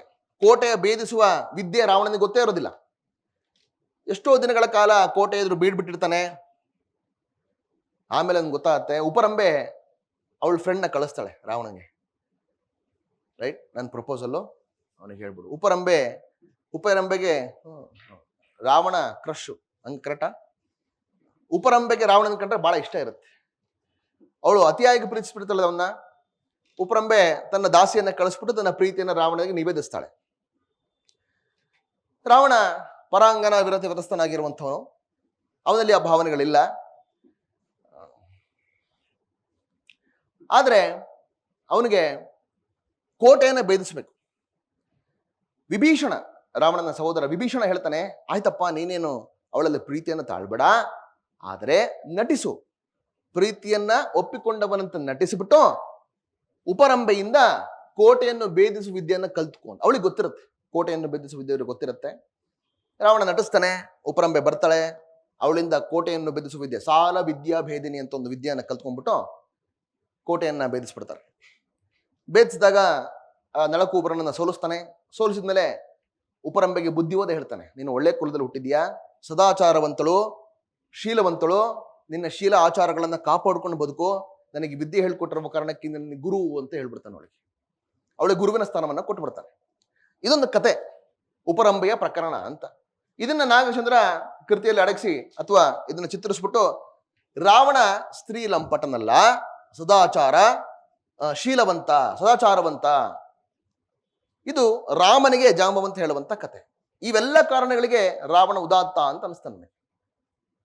ಆಯ್ತು, ರಾಮ ಹೋಗ್ತಾನೆ. ಅಲ್ಲಿ ರಾವಣನ ಬಗ್ಗೆ, ರಾವಣ ಸೀತೆಯನ್ನು ಒಲಿಸ್ಕೊಳ್ಳಕ್ಕೆ ಎಷ್ಟೋ ರೀತಿ ಪ್ರಯತ್ನ ಪಟ್ಟ, ವಿಫಲ ಆದ.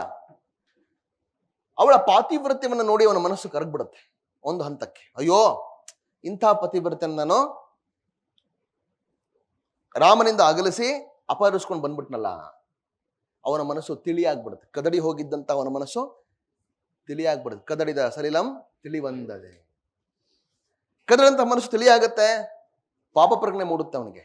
ಅಯ್ಯೋ, ಇವಳಿಗೆ ಇಷ್ಟೊಂದು ದುಃಖ ಹುಟ್ಟಿಸ್ಬಿಟ್ನಲ್ಲ ನಾನು. ಈಗ ಅವಳನ್ನು ಹಿಂದಿರುಗಿಸ್ಬಿಟ್ರೆ ಆಗ್ಲೇ ರಾಮ ಲಕ್ಷ್ಮಣ ಯುದ್ಧವನ್ನ ಸಾರ್ಬಿಟ್ಟಿರ್ತಾರೆ ರಾವಣನ ಮೇಲೆ. ಈಗ ಅವಳನ್ನು ಹಿಂದಿರುಗಿಸ್ಬಿಟ್ರೆ ಅದು ನನ್ನ ಹೇಡಿತನ ಅನ್ಸ್ಬಿಡುತ್ತೆ. ಯುದ್ಧಕ್ಕೆ ಹೆದರಿ ಸೀತೆಯನ್ನ ಹಿಂದಿರುಗಿಸ್ದ ಇವನು. ಈ ಕಳಂಕ ನನಗೆ ಬೇಡ. ನನ್ನ ಕ್ಷತ್ರಿಯತ್ವಕ್ಕೆ, ನನ್ನ ಪರಾಕ್ರಮಕ್ಕೆ, ನನ್ನ ವೀರತ್ವಕ್ಕೆ ಕಳಂಕ ತರುವ ಕೆಲಸವನ್ನು ನಾನು ಮಾಡಬಾರ್ದು. ನಾನು ಧರ್ಮದ ರೀತಿಯಲ್ಲಿ ಯುದ್ಧವನ್ನ ಮಾಡ್ತೀನಿ. ಯುದ್ಧವನ್ನ ಮಾಡಿ ಅವರನ್ನ ಸೋಲಿಸಿ ಆನಂತರ ಸೀತೆಯನ್ನು ಹಿಂದಿರುಗಿಸ್ತೀನಿ ಎಂದು ನಿರ್ಧಾರವನ್ನ ಮಾಡ್ತಾನೆ. ಯುದ್ಧ ಆಗುತ್ತೆ. ಯುದ್ಧದ ಸಂದರ್ಭದಲ್ಲಿ ಅವನಿಗೊಂದು ಬಹುರೂಪಿಣಿ ವಿದ್ಯೆ ಅಂತ ಸಿದ್ಧಿಸಿರುತ್ತೆ. ಬಹುರೂಪಿಣಿ ಅಂತ ಹೇಳಿದ್ರೆ ಒಂದೇ ಕ್ಷಣದಲ್ಲಿ ಹಲವಾರು ಜಾಗಗಳು ಇರಬಹುದು. ಅವನು ಬಹುರೂಪಿಣಿ, ಒಂದು ಬಹು ರೂಪಗಳನ್ನು ತಾಳ್ಬೋದು ಅವನು. ರೈಟ್, ಆ ವಿದ್ಯೆಯಿಂದ ಅವನಿಗೆ ಅಹಂಕಾರ, ನನಗೆ ಬಹುರೂಪಿಣಿ ವಿದ್ಯೆ ಫಲಿಸಿದೆ, ನಾನು ನಿನ್ನ ಗಂಡ ರಾಮ ಮತ್ತು ಲಕ್ಷ್ಮಣರನ್ನ ಯುದ್ಧದಲ್ಲಿ ಸೋಲಿಸಬಹುದು ಅಂತ ಹೇಳ್ಬಿಟ್ಟು ಸೀತೆ ಹತ್ರ ಅಹಂಕಾರದಿಂದ ಮಾತಾಡಿರ್ತಾನ ಅವನು. ಆ ಬಹುರೂಪಿಣಿ ವಿದ್ಯೆ ಫಲಿಸೋದೇ ಇಲ್ಲ ಅವನಿಗೆ. ಯುದ್ಧ ಸಂದರ್ಭದಲ್ಲಿ ಫಲಿಸೋದಿಲ್ಲ. ಲಕ್ಷ್ಮಣನಿಂದ ಹತ್ಯೆಗೀಡಾಗ್ತಾನೆ. ಇದು ರಾವಣನ ದುರಂತ ಅಂತ್ಯ. ಇದು ನಾಗಚಂದ್ರನ ರಾವಣ. ಕಡೆಗೆ ಸೀತೆನೂ ಕೂಡ ಹಲವಾರು ಕಾಲ ಸಂಸಾರವನ್ನು ರಾಮನೊಟ್ಟಿಗೆ ಬದುಕಿ ಆನಂತರ ಜೈನದೀಕ್ಷೆಯನ್ನು ಪಡ್ಕೊಳ್ತಾಳೆ. ರಾಮನು ಕೂಡ ಜೈನದೀಕ್ಷೆಯನ್ನು ಪಡ್ಕೊಳ್ತಾನೆ. ಶ್ರೀರಾಮ ಭಟ್ಟಾರಕನಾಗಿ ಅವನು ಜೈನ ಧರ್ಮಾನುಯಾಯಿ ಆಗ್ತಾನೆ. ಇದು ರಾಮಚಂದ್ರ ಚರಿತ ಪುರಾಣದ ಕತೆ. ರೈಟ್. ಸೊ ನಾನು ಕೃತಿಯಲ್ಲಿ ಬರುವಂತಹ ಅಳಗನ್ನಡದ ಸಾಲುಗಳನ್ನು ಬರೆಸ್ತಾ ಹೋಗ್ತೇನೆ. ಇದು ಕತೆ. ಬರೇ ಕತೆ ಬರೆದ್ರೆ ಮಾರ್ಕ್ಸ್ ಕೊಡೋದಿಲ್ಲ, ಕೆಲವೊಂದು ಹಳಗನ್ನಡ ಸಾಲುಗಳನ್ನು ಬರೀಬೇಕು. So once again I will take you through the discussion in detail. ಯಾವ್ದ್ರ ಜೊತೆಗೆ? ಹಳಗನ್ನಡದ ಸಾಲುಗಳ ಜೊತೆಗೆ. ನಿಮ್ಮ ನೋಟ್ಸಲ್ಲೂ ಕೂಡ ಹಳಗನ್ನಡ ಸಾಲು ಕೊಟ್ಟಿದ್ದೀನಿ ನಾನು, ಬಟ್ ಇಲ್ಲಿ ಬರ್ಕೊಳ್ಳಿ so that you can practice. ಇಲ್ಲಿ ದಶರಥನ ವರ್ಣನೆ ಬರುತ್ತೆ, ಸುಮ್ಮನೆ ಕೇಳಿಸ್ಕೊಳ್ಳಿ, ಇದೇನು ಎಕ್ಸಾಮ್ ಇಂಪಾರ್ಟೆಂಟ್. ದಶರಥನ ಬಗ್ಗೆ ಒಂದು ಮಾತು ಹೇಳ್ತಾರೆ.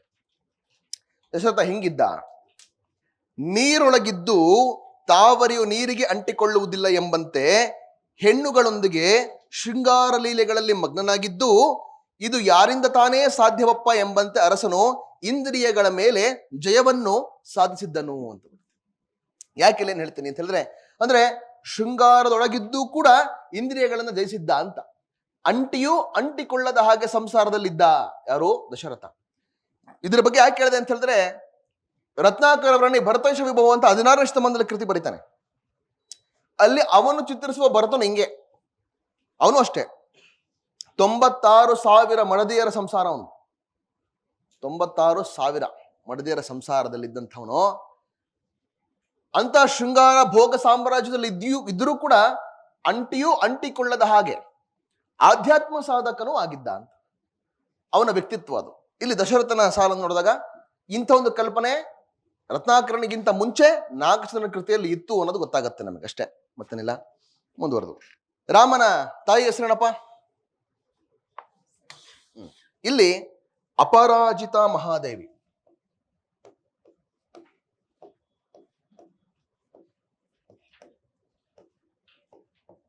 ರಾಮನ ತಾಯಿ ಹೆಸರು ಅಪರಾಜಿತ ಮಹಾದೇವಿ.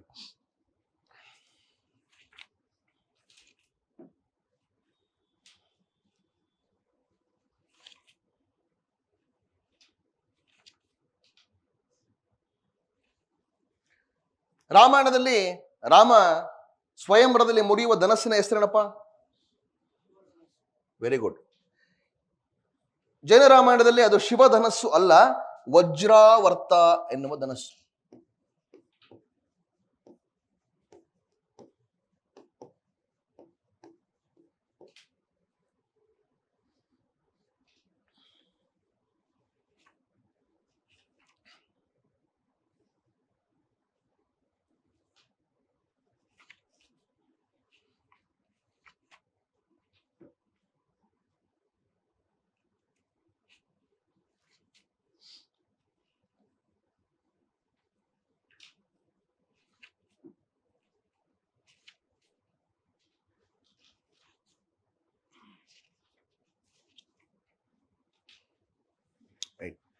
ಸೊ ಕಥೆ ನಿಮಗೆ ಗೊತ್ತಿದೆ. ಶಂಭುಕ ಲಕ್ಷ್ಮಣಿಂದ ಉದಯ ಆಗ್ತಾನೆ, ಚಂದ್ರನಕ್ಕಿಗೆ ಕೋಪ ಬರುತ್ತೆ, ಯುದ್ಧ ಸಾರ್ತಾಳೆ, ಇತ್ಯಾದಿ ಇತ್ಯಾದಿ. ರಾವಣ ಬರ್ತಾನೆ.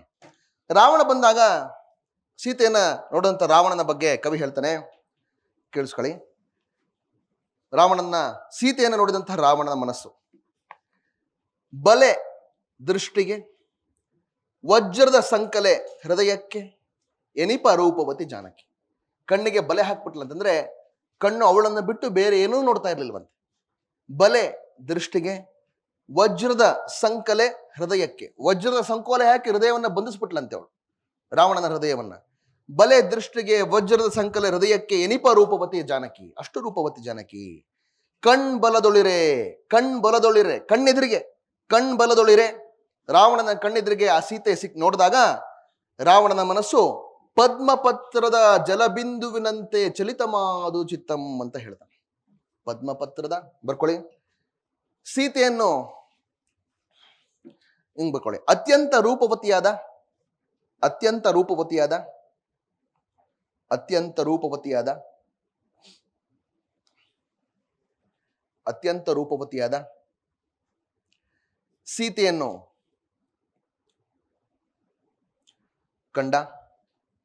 ಸೀತೆಯನ್ನು ಕಂಡ ರಾವಣನ ಮನಸ್ಸು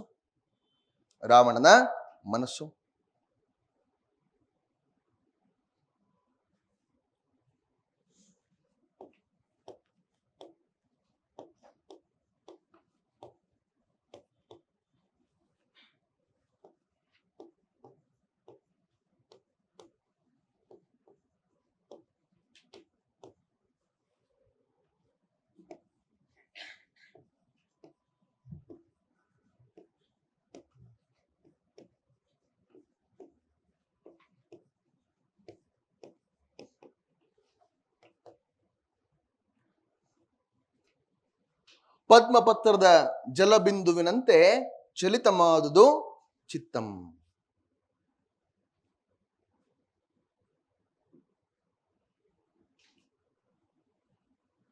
ಅಂತ ಹೇಳಿದ್ರೆ ಪದ್ಮಪತ್ರ ಅಂದ್ರೆ ಕಮಲದ ಆ ಎಲೆ, ಕಮಲದ ಗಿಡ ಏನಿರುತ್ತಲ್ಲ ಅದರ ಎಲೆ ಪದ್ಮಪತ್ರ. ಅದರ ಮೇಲೆ ನೀರಿದ್ರೆ ಒಂದೇ ತರ ಇರುತ್ತೆ, ಅದು ಅಂಟಿಯೂ ಅಂಟಿಕೊಳ್ಳದ ಹಾಗೆ ಸದಾ ಚಲಿಸ್ತಾನೇ ಇರುತ್ತೆ. ಪದ್ಮಪತ್ರದ ಮೇಲಿರುವ ಜಲಬಿಂದು ಅಂದ್ರೆ ಅಷ್ಟು ಚಂಚಲವಾಯಿತು ಅಂತ. ಈ ಹೋಲಿಕೆ ಅನೇಕ ಕಡೆ ಬರುತ್ತೆ, ಕನ್ನಡ ಸಾಹಿತ್ಯದಲ್ಲಿ ಈ ಹೋಲಿಕೆ ಅನೇಕ ಕಡೆ ಬರುತ್ತೆ. ಪದ್ಮಪತ್ರ ಜಲಬಿಂದುವಿನಂತೆ ಚಲಿತಮಾದು ಚಿತ್ತಂ. ಈ ಹೋಲಿಕೆಗಳನ್ನು ಅಲಂಕಾರಗಳು ಅಂತ ಕರಿತೀವ, ಕೇಳಿದ್ರ? ಉಪಮಾಲಂಕಾರ, ರೂಪಕ ಅಲಂಕಾರ. ಹೇಳಿ ನೋಡಿದ್ ಯಾವ ಅಲಂಕಾರ ಉಪಮಾನ ರೂಪಕನು? Very good. ಅಂತೆ ಅಂತಿದೆಯಲ್ವಾ, ಅಂತೆ. ಅದರಂತೆ ಇದು ಎರಡು ವಸ್ತುಗಳ ನಡುವೆ ಇರುವಂತಹ ಸಮಾನ ಗುಣವನ್ನ ಹೇಳಿದ್ರೆ, ಸಮಾನ ಗುಣ ಇಲ್ವಾ? ಪದ್ಮಪತ್ರದಲ್ಲಿ ಹಸಿರು ಬಣ್ಣವೂ ಇದೆ, ಆದ್ರೆ ಹಸಿರು ಬಣ್ಣವನ್ನು ಹೋಲಿಸ್ತಾ ಇಲ್ಲ ನಾವಿಲ್ಲಿ, ಅದರ ಮೇಲಿರುವಂತಹ ನೀರಿನ ಚಂಚಲತೆಯಿಂದ ಮಾತ್ರ ಹೋಲಿಸ್ತಾ ಇದೀವಿ. ರೈಟ್. ಎರಡು ಒಂದೇ. ಶಶಿಮುಖಿ ಅಥವಾ ಚಂದ್ರಮುಖಿ ಅಂತ ಹೇಳಿದ್ರೆ ಚಂದ್ರಮುಖಿ ಅಷ್ಟೇ. ಅಲ್ಲಿ ಚಂದ್ರನಂತೆ ಬೆಳದಿಂಗಳು ಅಂತಾನು ಹೇಳ್ತಾ ಇಲ್ಲ, ಚಂದ್ರನಲ್ಲಿರುವಂತಹ ಕಲೆಗಳು ಅಂತಾನು ಹೇಳ್ತಾ ಇಲ್ಲ ನಾವು. ಸಮಾನ ಧರ್ಮವನ್ನೇ ಹೇಳ್ತಾ ಇಲ್ಲ ನಾವು. ಚಂದ್ರಮುಖಿ ಅದು ಬೇರೆ, ಕಮಲಮುಖಿ ಅದು ಬೇರೆ ಅಲ್ಲ, ಇದು ಬೇರೆ ಅಲ್ಲ. ಕಮಲಿದಂತೆ ಅರಳಿದ ಮುಖದವಳು ಅಂದ್ರೆ ಅಂತೆ ಅಂತ ಬಂದ್ಬಿಡ್ತಲ್ಲಿ. ಅಲ್ಲಿ ಕಮಲದ ಬಣ್ಣವನ್ನು ಹೋಲಿಸ್ತಾ ಇಲ್ಲ ನಾವಲ್ಲಿ. ಕಮಲ ಹೇಗೆ ಹರಳಿರುತ್ತೋ ಹಾಗೆ, ಅದು ಅವಳ ನಗುವನ್ನ ಹೋಲಿಸ್ತದೆ. ಮುಖ ಅರಳೋದು ಯಾವಾಗ? ನಕ್ಕಾಗ.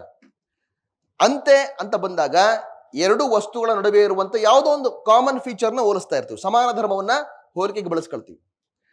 ಯಾವುದೇ ಸಮಾನ ಧರ್ಮವನ್ನು ಹೋಲಿಕೆಗೆ ಬಳಸ್ಕೊಳ್ಳದೆ ಎರಡು ವಸ್ತುಗಳು ಒಂದೇ, ಒಂದಕ್ಕೊಂದು ಪರ್ಯಾಯ, ಅದು ರೂಪಕ.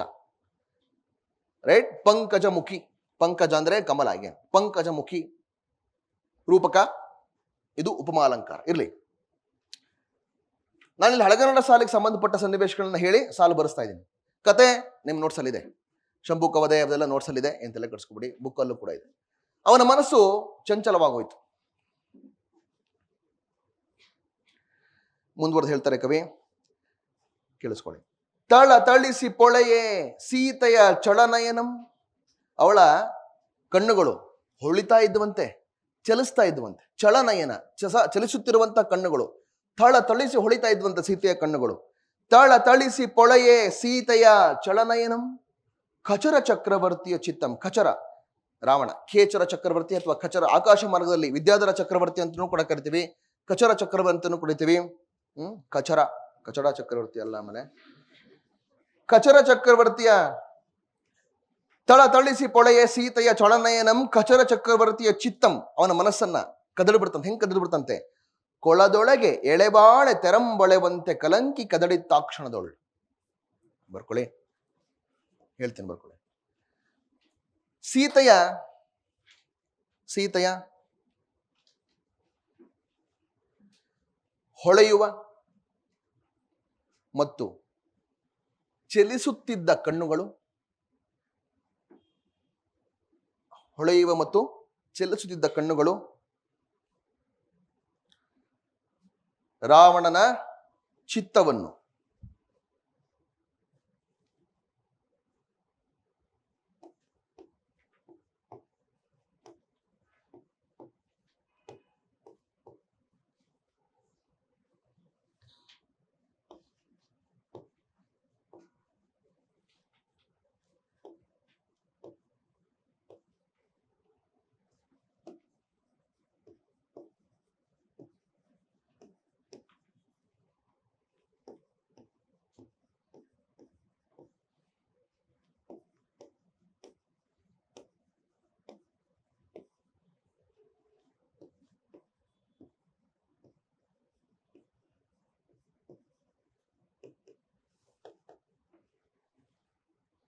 ಇದು ಕೋಳದೊಳಗೆಳವಾಳೆ ತೆರಂ. ಮತ್ತೆ ಅಂಡರ್ಲೈನ್ ಮಾಡಿದೆ, ಮತ್ತೆ ತಾವತ್ ಅನ್ಕೊಂಡ್ಬಿಟ್ಟಿರ. ಆಮೇಲೆ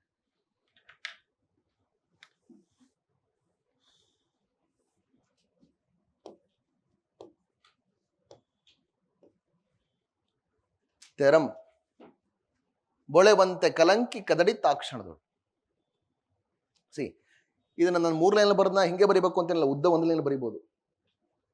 ಅರ್ಥದ ನಿಮಗೆ? ಸ್ಕೂಲ್ ಡೇಸಲ್ಲಿ ಇದೊಂದು ಮೆಂಟಾಲಿಟಿ ಇರುತ್ತೆ, ಪದ್ಯಗಳನ್ನ ಸಪರೇಟ್ ಆಗಿ ಲೈನ್ ಅಲ್ಲಿ ಬರಿತೀವಿ, ಹಂಗಿಲ್ಲ, ಒಂದೇ ಲೈನಲ್ಲಿ ಬರಿಬೋದು. ಹಿಂಗ್ ಪ್ಯಾರಾವೈಸ್ ಬರಿಬೇಕು ಅಂತೇನಿಲ್ಲ, ಒಂದೇ ಲೈನ್. ಕೊಳದೊಳಗೆ ಎಳವಾಳೆ ತೆರಂಬೊಳೆವಂತ ಕಲಂಕಿ ಕದಡಿತ ಕ್ಷಣದ. ಏನಂಗಂದ್ರೆ ಅವನ ಮನಸ್ಸು ಎಳೆಬಾಳೆ ಮೀನು ಅಂತ ಕರೀತಾರೆ, ಒಂದು ಎಳೆಬಾಳೆ ಮೀನು. ಈಗ ಶೃಂಗೇರಿಗೆ ಹೋಗಿದ್ದೀರಾ? ಶೃಂಗೇರಿ ಮೀನುಗಳು ನೋಡಿದ್ದೀರಾ? ಆ ಮೀನುಗಳಿಗೆ ಎಲ್ಲೋ ಇರ್ತವೆ, ನೀರು ತಿಳಿ ಇರುತ್ತೆ, ಯಾವಾಗ ಮಂಡಕ್ಕೆ ಹಾಕ್ತಿರೋ ಓಡ್ ಬರ್ತವೆ, ಬಂದ್ಬಿಟ್ಟು ಎಲ್ಲ ಕದಲು ಬಿಡ್ತವೆ. ಅದೇ ಸಿಚುವೇಶನ್ ಇಲ್ಲೂ ಆಗಿದ್ದು. ಏನೋ ನಿರ್ಮಲವಾಗಿರುವಂತ ಮನಸ್ಸು, ಅದು ಸ್ಥಿರವಾಗಿರುವಂತ ಮನಸ್ಸಲ್ಲಿ ಅದನ್ನ ಸ್ಥಿರವಾಗಿರುವಂತ ಒಂದು ನದಿಗೆ, ಒಂದು ಜಲಕ್ಕೆ, ನೀರಿಗೆ ಹೋಲಿಸಿದ್ದಾರೆ. ಯಾವುದೋ ಒಂದು ಮೀನು ಬಂದ್ಬಿಟ್ಟು ಕದರ್ ಬಿಟ್ರೆ, ಕದರ್ದಾಗ ಏನಾಗುತ್ತೆ? ಕೆಳಗಿರೋ ಮಣ್ಣೆಲ್ಲ ಮೇಲಕ್ಕೆ ಬರುತ್ತಲ್ಲ, ಹೌದಾನೆ? ಮಣ್ಣೆಲ್ಲ ಕೆಳಗೆ ಸೆಟ್ಲಾಗಿ ನಿರ್ಮಲವಾಗಿರುವಂತ ನೀರಲ್ಲಿ ಒಂದು ಮೀನು ಬಂದ್ಬಿಟ್ಟು ದಡಕ್ ಬಂದ್ಬಿಟ್ಟು ಹಿಂಗೆ ಕದರ್ ಬಿಟ್ರೆ ಮಣ್ಣೆಲ್ಲ ಮೇಲಕ್ಕೆ ಬರುತ್ತೆ, ರೈಟ್? ಆ ನೀರು ಏನಾಗುತ್ತೆ? ಅದು ಅಷ್ಟೊಂದು ಪಾರದರ್ಶಕವಾಗಿರೋದಿಲ್ಲ, ಕೊಳೆಯಾಗ್ಬಿಡುತ್ತೆ. ರಾವಣನ ಮನಸ್ಸು ಹಂಗೆ ಕದರಿ ಹೋಯ್ತು ಅಂತ. ಕೊಳದೊಳಗೆ ಎಳೆಬಾಳೆ ಮೀನು ಅಂತ ಒಂದು ಮೀನಂತೆ, ಎಳೆಬಾಳೆ ಮೀನು, ನಂಗೆ ಗೊತ್ತಿಲ್ಲ. ಆ ಮೀನು ಹೊಳೆಯುವಂತಹ ಮೀನು, ಅದು ಹೊಳಿತಾ ಹೊಳಿತಾ ಚಲಿಸ್ತಾ ಇರುವಂತಹ ಮೀನು ನೀರಲ್ಲಿ, ಎಳೆಬಾಳೆ ಮೀನು. ತೆರಂ ಬೊಳೆವಂತೆ ರೀತಿಯಲ್ಲಿ, ತೆರಂ ಅಂದ್ರೆ ರೀತಿಯಲ್ಲಿ, ತೆರಂ ಒಳೆವಂತೆ, ಅದು ಹೊಳಿತಾ ಇರುತ್ತೆ, ಮತ್ತೆ ಕದಡ್ತಾನೆ ಇರುತ್ತೆ. ಮೀನು ನೀರಲ್ಲಿ ಸುಮ್ಮನೆ ಇರುತ್ತಾ? ಓಡಾಡ್ತಿರುತ್ತೆ. ಅವಳ ಕಣ್ಣು ಹೇಗೆ ಹೊಳಿತಾ ಇತ್ತು ಮತ್ತು ಚಲಿಸ್ತಾ ಇತ್ತೋ ಹಾಗೆ ಕೊಳದೊಳಗೆ ಎಳೆಬಾಳೆ ಮೀನು ಚಲಿಸುತ್ತಾ ಹೊಳಿತಾ ಇತ್ತಲ್ಲ, ಅದು ಏನ್ ಮಾಡ್ತು? ನೀರನ್ನ ಕಲಕಿ ಕದಡ್ಬಿಡ್ತು. ಆ ಕ್ಷಣದೊಳ್ ಆ ಎಳೆಬಾಳೆ ಮೀನು ನೀರನ್ನ ಹೇಗೆ ಕಲಕಿ ಕದಡ್ಬಿಡ್ತೋ ಹಾಗೆ ಅವಳ ಕಣ್ಣು, ಆ ಹೊಳೆಯುವ ಚಲಿಸುವ ಕಣ್ಣುಗಳು ರಾವಣನ ಮನಸ್ಸನ್ನ ಕಲಕಿ ಕದಡ್ಬಿಡ್ತಂತೆ. ಅರ್ಥದ ನಿಮಗೆ? ಕೊಳ್ಳದೊಳಗೆ ಎಳೆಬಾಳೆ ತರಂಬೊಳೆವಂತೆ ಕಲಂಕಿ ಕದಡಿತ ಆ ಕ್ಷಣದೊಳು ಎಂಬಂತೆ, ಬರ್ಕೊಳ್ಳಿ, ಎಂಬಂತೆ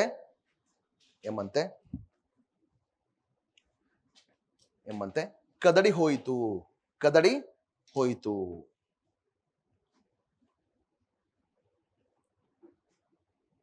ಹಳಗನ್ನಡ ಸಾಲ ಬರೀತಿರಲ್ಲ, ಅದಕ್ಕೆ ಮತ್ತೆ ಹೊಸಗನ್ನಡದಲ್ಲಿ ಎಕ್ಸ್ಪ್ಲನೇಷನ್ ಕೊಡ್ಬೇಡಿ, ಅವ್ರಿಗೆ ಅರ್ಥ ಆಗುತ್ತೆ. ಮತ್ತೆ ಎಳೆಬಾಳೆ ಮೀನು ಕದಡಿ ಅಂತ ಸಪ್ರೇಟ್ ಆಗಿ ಮತ್ತೆ ಕನ್ನಡದ ಅರ್ಥ ಬರಿಬೇಡಿ. ಇದು ಬರೆದ್ರೆ ಸಾಕು, ಅರ್ಥ ಮಾಡ್ಕೊಳ್ಳೋದು ಅವ್ರಿಗೆ ಬಿಟ್ಟಿದ್ದು. ಅರ್ಥ ಮಾಡ್ಕೊಳ್ಳಿದ್ರೆ ಎವಲ್ಯೂಷನ್ ಮಾಡಬಾರ್ದು ಅವರು, ಅಲ್ವಾ? ರೈಟ್? ಇದಕ್ಕೆ ಮತ್ತೆ ಕನ್ನಡದಲ್ಲಿ ಹೊಸ ಕನ್ನಡದಲ್ಲಿ ಎಕ್ಸ್ಪ್ಲನೇಷನ್ ಕೊಡೋ ಅವಶ್ಯಕತೆ ಇಲ್ಲ. ಹಳೆಗನ್ನಡ ಸಾಲ ಬರೆದ್ರೆ ಮುಗೀತು, ರೈಟ್? ಯಾಕಂದ್ರೆ this is a common practice ಹುಡುಗರು ಮಾಡೋದು. ಇದು ಮತ್ತೆ ಎಕ್ಸ್ಪ್ಲೇನ್ ಕೊಡ್ತಾರೆ, ಅದರ ಅವಶ್ಯಕತೆ ಇಲ್ಲ. Okay, they will understand. So ಈ ರೀತಿಯಲ್ಲಿ ರಾವಣನ ಮನಸ್ಸು ಕದಡಿ ಹೋಯ್ತು.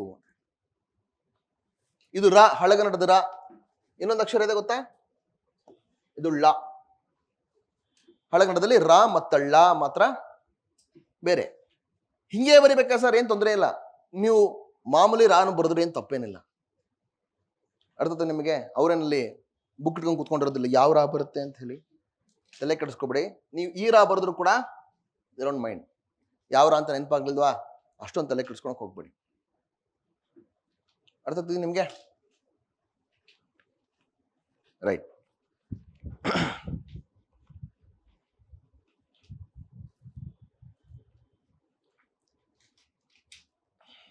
ನೆಕ್ಸ್ಟ್,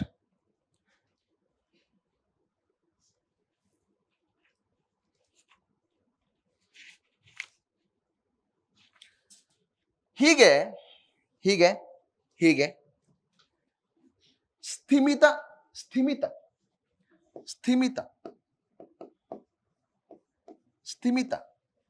ಸ್ಥಿಮಿತ ಅಂದ್ರೆ ಬ್ಯಾಲೆನ್ಸ್. ಸ್ಥಿಮಿತ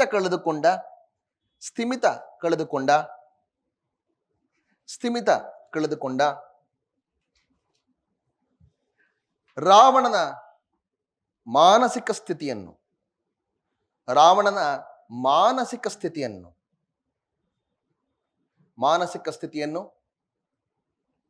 ಒಂದು ದುರಂತವೆಂಬಂತೆ ನಾಗಚಂದ್ರ ವರ್ಣಿಸುತ್ತಾನೆ.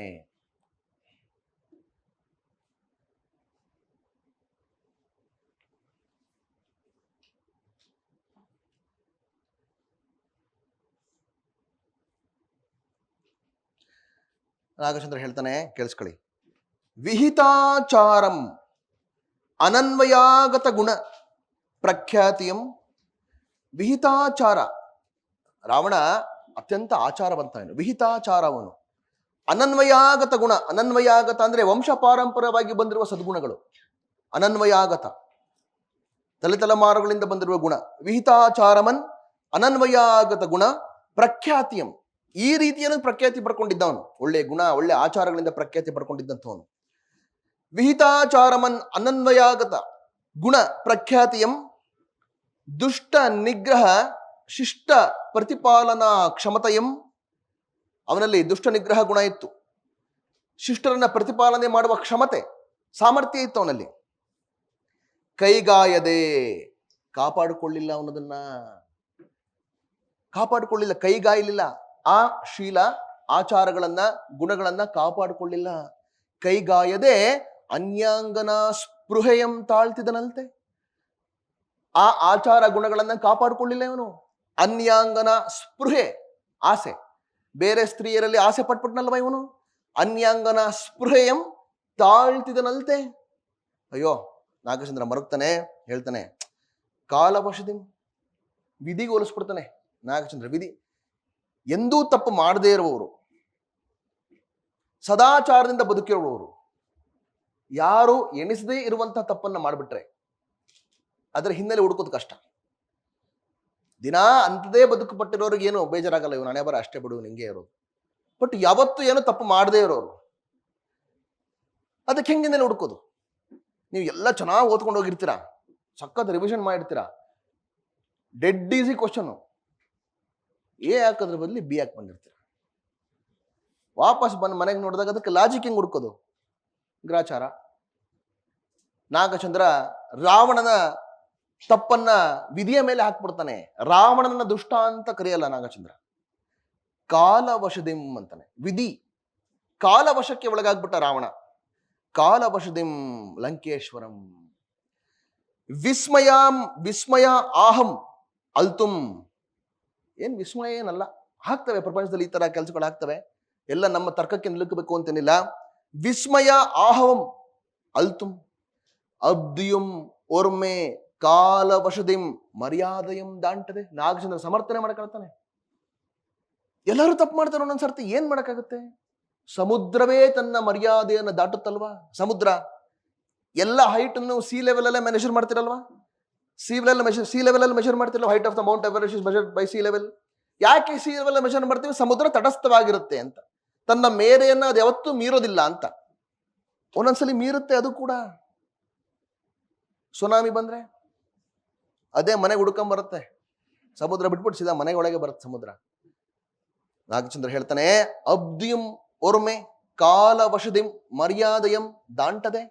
ಸಮುದ್ರವು ಕಾಲವಶಕ್ಕೆ ಸಿಲುಕಿ ತನ್ನ ಮೇರೆಯನ್ನ ಮೀರೋದಿಲ್ವಾ? ತನ್ನ ಮರ್ಯಾದೆಯನ್ನ ಮೀರೋದಿಲ್ವಾ? ಕಾಲವಶಕ್ಕೆ ಒಳಗಾಗ್ಬಿಟ್ಟ ರಾವಣ.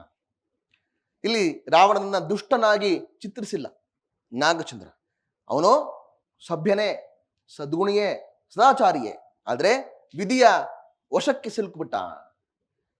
ಈ ಕಾರಣಕ್ಕಾಗಿ ನಮಗೆ ರಾವಣ ದುರಂತ ಅಂತ ಅನ್ಸ್ಬಿಡ್ದೆ, ಅಯ್ಯೋ ಅನ್ಸುತ್ತೆ. ಕೆಟ್ಟವನು ಅನ್ನೋ ಭಾವನೆ ಕೃತಿಯಲ್ಲಿ ಎಲ್ಲೂ ಮೂಡೋದಿಲ್ಲ ನಮಗೆ. ರಾವಣನ ಪರವಾಗಿ ನಮಗೆ ದುರಂತ ಭಾವನೆ ಬರುತ್ತೆ. ಅಯ್ಯೋ ಲೈಫ್ ಹಾಳಾಗೋಗ್ಬಿಡ್ತಲ್ಲ ಅವನು. ದುರಂತ ಅಂದ್ರೆ ಅಲ್ವಾ? ಎಲ್ಲಾ ಚೆನ್ನಾಗಿದ್ದು ಇನ್ನೊಂದು ಯಾವುದೋ ಅಚಾತುರ್ಯದಿಂದ ಏನೋ ಒಂದು ಹಾಳಾಗ್ಬಿಟ್ರೆ ಅದು ದುರಂತ. ಎಲ್ಲ ಅಡಿಗೆ ಎಲ್ಲ ಚೆನ್ನಾಗಿ ಮಾಡಿ ಕೊನೆಗೆ ಒಂದು 2 ಚಮಚ ಜಾಸ್ತಿ ಉಪ್ಪು ಹಾಕ್ಬಿಟ್ರೆ ಅಯ್ಯೋ ದುರಂತ. ಎಲ್ಲ ರೆಡಿ ಆಗಿತ್ತು, ಅದೊಂದು ಜಾಸ್ತಿ. ರಾವಣನ ಬದುಕಲ್ಲೂ ಹಂಗೆ ಆಗತ್ತೆ. ಬರ್ಕೊಳ್ಳಿ, ಏನ್ ಬರ್ಕೊಂಡ್ರಿ? ವರ್ಣಿಸ್ತಾನೆ, ಫುಲ್ ಸ್ಟಾಪ್. ವಿಹಿತವಾದಂತಹ ಅಂದ್ರೆ ಸದಾಚಾರ ಅಂತ ಬರ್ಕೊಳ್ಳಿ. ಸದಾಚಾರವನ್ನು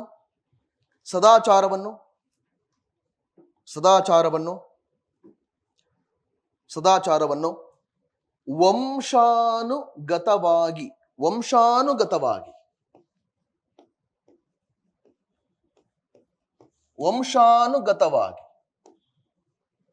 ವಂಶಾನುಗತ ಅಂದ್ರೆ ಪರಂಪರೆ, ತಲೆಮಾರುಗಳಿಂದ ಬಂದಿರುವಂಥದ್ದು.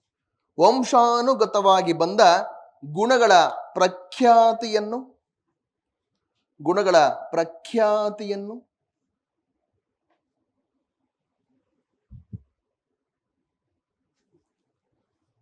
ದುಷ್ಟ ನಿಗ್ರಹ, ದುಷ್ಟ ನಿಗ್ರಹ, ಶಿಷ್ಟ ಶಿಷ್ಟ ಪರಿಪಾಲನೆಯ ಸಾಮರ್ಥ್ಯವನ್ನು, ದುಷ್ಟ ನಿಗ್ರಹ ಶಿಷ್ಟ ಪರಿಪಾಲನೆಯ ಸಾಮರ್ಥ್ಯವನ್ನು,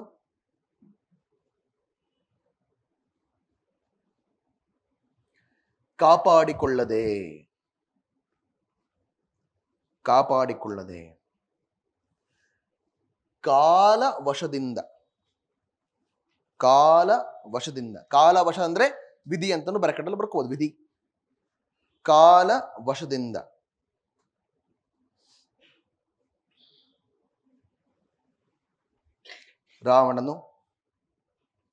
ರಾವಣನು ಪರಸ್ತ್ರೀಯ ಮೇಲೆ, ಪರಸ್ತ್ರೀ ಅಂತಲೂ ಬರಿಬೋದು, ಅನ್ಯಾಂಗನೆ ಅಂತಲೂ ಕೂಡ ಬರಿಬೋದು, ಅನ್ಯಾಂಗನೆ ಅಥವಾ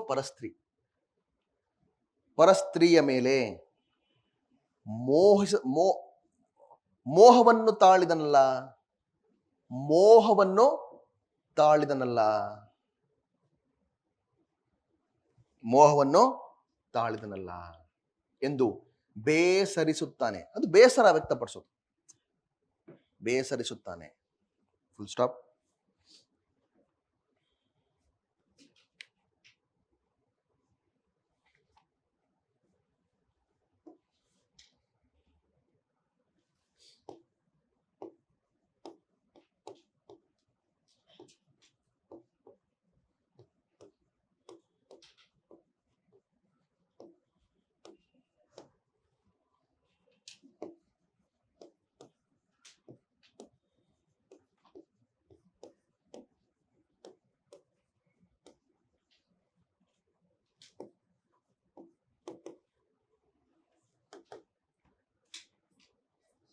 ಅಬ್ದಿಯುಂ ಓರ್ಮೆ, ಬಿಡಿಸಿ ಬರೆಯೋದು, ಅಬ್ದಿಯುಂ ಓರ್ಮೆ, ಅಬ್ದಿ ಅಂದ್ರೆ ಸಮುದ್ರ, ಅಬ್ದಿಯುಂ ಓರ್ಮೆ ಕಾಲವಶದಿಂ, ಕಾಲವಶ ಅಂದ್ರೆ ವಿಧಿ, ಅಬ್ದಿಯುಂ ಓರ್ಮೆ ಕಾಲವಶದಿಂ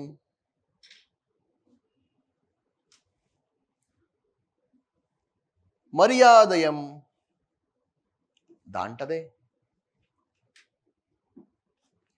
ಅಬ್ದಿಯಂ ಓರ್ಮೆ ಕಾಲವಶದಿಂ ಮರ್ಯಾದೆಯಂ ದಾಂಟದೆ. ಲೈನ್ ಅರ್ಥ ಆಯ್ತಾ? ಇದು ಸಮುದ್ರವು ಕಾಲವಶದಿಂದ ಒಮ್ಮೊಮ್ಮೆ ತನ್ನ ಮೇರೆಯನ್ನು ಮೀರುತ್ತದೆ. ಅಂದ್ರೆ ರಾವಣ ಸಮುದ್ರದಂತಹ ವ್ಯಕ್ತಿತ್ವವನು ಅಂತ, ಸಮುದ್ರದಂತಹ ವ್ಯಕ್ತಿತ್ವದವನು, ಅವನ ಮನಸ್ಸು ಅಷ್ಟು ಸ್ಥಿರವಾಗಿತ್ತು, ಆದರೆ ವಿಧಿಗೆ ಬಲಿಯಾಗ್ಬಿಟ್ಟ. ದಾಂಟದೆ ಎಂಬಂತೆ ಎಂಬಂತೆ ಎಂಬಂತೆ ಎಂಬಂತೆ ಸಮುದ್ರದಂತಹ ಸ್ಥಿರವಾದ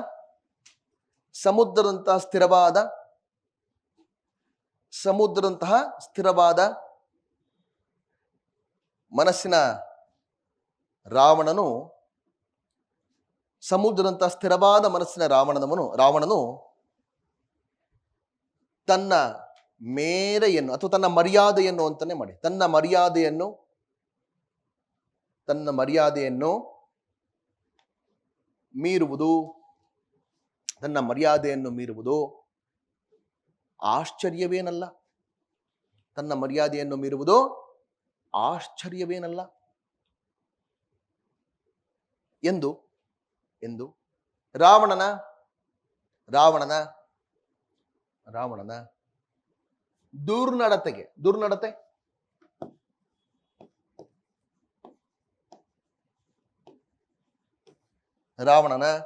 ದುರ್ನಡತೆಗೆ ನಾಗಚಂದ್ರ ಕವಿ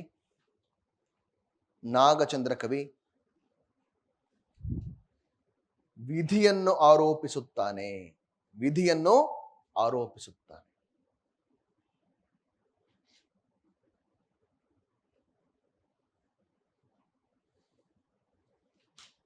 ಜನಧರ್ಮದಲ್ಲಿ ವಿಧಿಯ ಬಗ್ಗೆ ಬಹಳ ನಂಬ್ತಾರೆ, ಎಲ್ಲ ವಿಧಿ ಅನ್ಕೊಂಡ್ರು.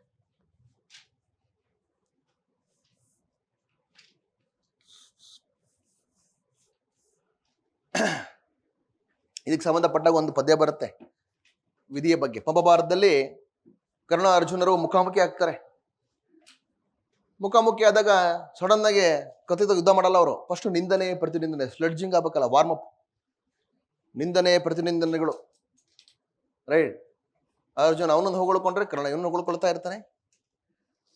ಆಮೇಲೆ ಹೇಳ್ತಾನೆ, ಕರ್ಣ, ನಮ್ಮನ್ನು ಹುಟ್ಟಿಸೋದು ವಿಧಿನೇ, ನಮಗೆ ಯಾವ್ಯಾವ ಕ್ಷಣದಲ್ಲಿ ಏನೇನಾಗ್ಬೇಕು ಅಂತ ನಿಯಮಿಸೋದು ಕೂಡ ವಿಧಿನೇ.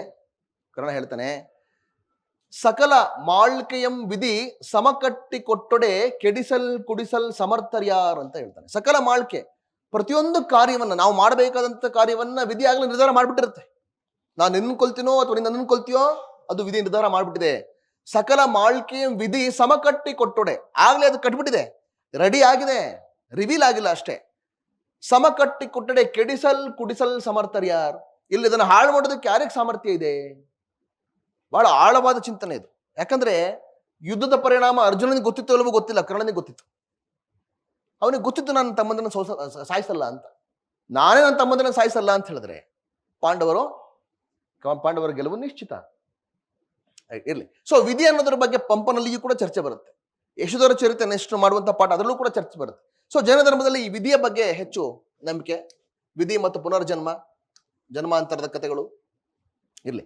ಸೊ ಈ line very very important. Nagachandra ರಾವಣನ ಬಗ್ಗೆ ಬರಿಬೇಕಾದ್ರೆ ಲೈನ್ ಬರೀಲೇಬೇಕು, ರೈಟ್. ಅಬ್ದಿಯು ಮೊರಮೆ ಕಾಲ ವಶದಿ ಮರ್ಯಾದೆಯಂ ದಾಂಟದೆ, ರೈಟ್. ಈ ಸಾಲಲ್ಲಿ ರಾವಣನ ವ್ಯಕ್ತಿತ್ವವನ್ನು ಕೂಡ ನಿರೂಪಿಸ್ಬಿಟ್ಟ ನಾಗಚಂದ್ರ. ಎರಡನೇದು, ಅವನು ತನ್ನ ಮರ್ಯಾದೆಯ ಮೇರೆಯನ್ನ ಮೀರಿದ್ದು ಅದು ದುರಂತ ಅನ್ನುವ ಅರ್ಥವನ್ನು ಕೊಡುತ್ತಿದ್ದು. ಅಯ್ಯೋ ಅಂತ ಅನ್ಸುತ್ತೆ ಮನಸ್ಸಿಗೆ, ಅಯ್ಯೋ ವಿಧಿ ಅವನ ಬದುಕನ್ನ ದುರಂತ ಮಾಡ್ಬಿಡ್ತಲ್ಲ, ದುರಂತಕ್ಕೆ ತಳ್ಳಿಬಿಡ್ತಲ್ಲ ಅಂತಾನು ಅನ್ಸುತ್ತೆ. ಮೂರನೇದು, ಆಶ್ಚರ್ಯ ಏನಲ್ಲ ಅಂತ, ಅದನ್ನೇನು ತೀರಾ ದೊಡ್ಡ ಕ್ರೈಮ್ ಅಂತ ನೋಡ್ಬೇಡಿ ನೀವು ಅಂತ. ಆಶ್ಚರ್ಯ ಏನಲ್ಲ. ಆಯ್ತು, ಮನುಷ್ಯರು ಎಷ್ಟೇ ಸದೃಢರಾಗಿದ್ದರೂ ಕೂಡ ಯಾವುದಾದ್ರೂ ಒಂದು ಕ್ಷಣಕ್ಕೆ ಅವರ ಮನಸ್ಸು ಏನಾಗ್ಬೋದು, ಚಂಚಲವಾಗಬಹುದು. ಆಶ್ಚರ್ಯವೇನಲ್ಲ. ಅವನನ್ನ ಅತ್ಯಂತ ದುಷ್ಟನಾಗಿ ನಾಗಚಂದ್ರ ಚಿತ್ರಿಸುವುದಿಲ್ಲ, ರೈಟ್. ಇದು ಅವನ ಮಾತು. ರಾವಣನು ತನ್ನ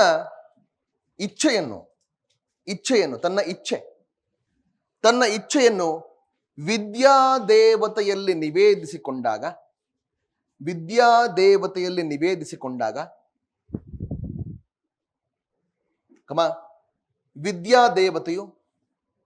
ವಿದ್ಯಾದೇವತೆಯು ಕಮ ಹಾಕಿ ಬರ್ಕೊಳ್ಳಿ, ಅದು ಪದ್ಯ ಕೇಳಿಸ್ಕೊಳ್ಳಿ, ಆಮೇಲೆ ಬರೆಯೋಣ. ವಿದ್ಯಾದೇವತೆ ರಾವಣನಿಗೆ ಎಚ್ಚರವನ್ನ ಕೊಡ್ತಾಳೆ. ಹೇಳ್ತಾಳೆ, ಅನ್ಯಯದಿಂ ನಡೆಬವರಂ ನೀನ್ ನಿಯಮಿಸುವ ದಶಾಸ್ಯ. ಅನ್ಯಾಯದ ನಡೆಯುವವರನ್ನು ನೀನ್ ನಿಯಂತ್ರಿಸ್ತೀಯ ಕಣಯ್ಯ ದಶಾಸ್ಯನೇ, ದಶಮುಖನೇ, ನೀನ್ ನಿಯಂತ್ರಿಸ್ತೀಯ ದಶಾಸ್ಯನೇ. ಪೆರನಾವಂ ನಿನ್ನ ನಿಯಮಿಸುವಂ. ಈಗ ನೀನೇ ಅನ್ಯಾಯದಲ್ಲಿ ನಡೀತಿರ್ಬೇಕಾದ್ರೆ ನಿನ್ನ ನಿಯಂತ್ರಿಸೋಣ ಯಾರಪ್ಪ? ಅನ್ಯದಿಂ ನಡೆಬವರಂ ನೀನ್ ನಿಯಮಿಸುವ ದಶಸ್ಯ ಪೆರನಾವಂ ನಿನ್ನ ನಿಯಮಿಸುವಂ. ಊರಲ್ಲಿ ಹೇಳ್ತಾರಲ್ಲ, ನೀನೇ ಬುದ್ಧಿವಂತ, ನಿನಗೆ ಯಾರಪ್ಪ ಬುದ್ಧಿ ಹೇಳೋರು ಅಲ್ವಾ? ಓದು ಬರ ಬರದವ್ರು ಹೇಳ್ತಾರೆ ನೋಡಿ, ನೀನೇ ಓದು ಬರರೆ ಹಿಂಗೆ ಆಡ್ಬಿಟ್ರೆ ಉಳಿದವ್ರು ಹಿಂಗೆ ಆಡ್ತಾರೆ ಅಂತ. ವಿದ್ಯಾದೇವತೆ ರಾವಣನಿಗೆ ಇದೇ ಮಾತು ಹೇಳ್ತಾಳೆ, ಅನ್ಯಾಯದ ನಡೆಯುವವರನ್ನ ನೀನೇ ನಿಯಂತ್ರಿಸ್ತಾ ಇದ್ದೆ, ಈಗ ನಿನ್ನ ನಿಯಂತ್ರಿಸೋರಾಗಿದ್ದಾರೆ. ಒಂದೊಳ್ಳೆ ಉಪಮೆಯನ್ನ ಕೊಡ್ತಾನೆ ನಾಗಚಂದ್ರ. ಮುನ್ನೀರ್ ಬೆನ್ನೀರನೆ ಬೆರೆಸಲಣ್ಣ ತಣ್ಣೀರುಳವೆ. ಮುನ್ನೀರ್ ಬೆನ್ನೀರನೆ, ಬರ್ಕೊಳ್ಳಿ, ಹೇಳ್ತೀನಿ ನಾನು.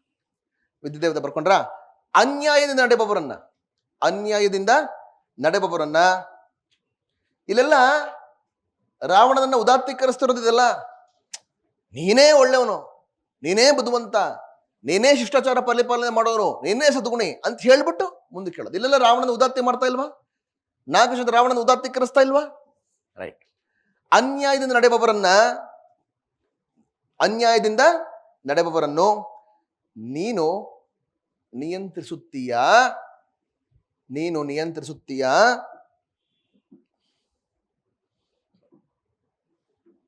ಈಗ ನಿನ್ನನ್ನು ನಿಯಂತ್ರಿಸುವವರು ಯಾರು?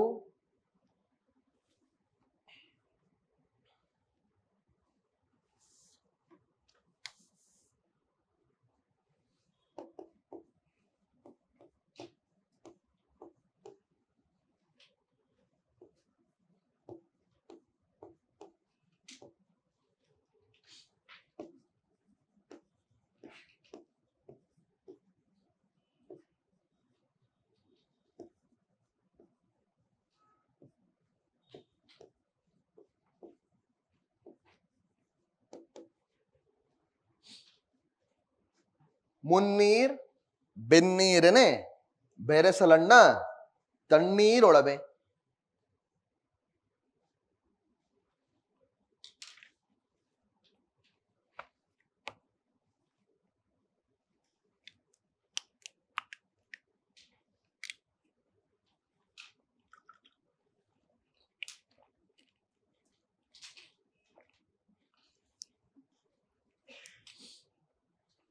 ಅಂತ ಹೇಳಿದ್ರೆ ಈಗ ಒಂದು ಬಕೆಟ್ ಇರೋ ನೀರು ಬಿಸಿ ಆದ್ರೆ ಇನ್ನೊಂದು ಬಕೆಟ್ ತಣ್ಣೀರು ತಗೊಂಡು ಹಾಕ್ಬೋದು.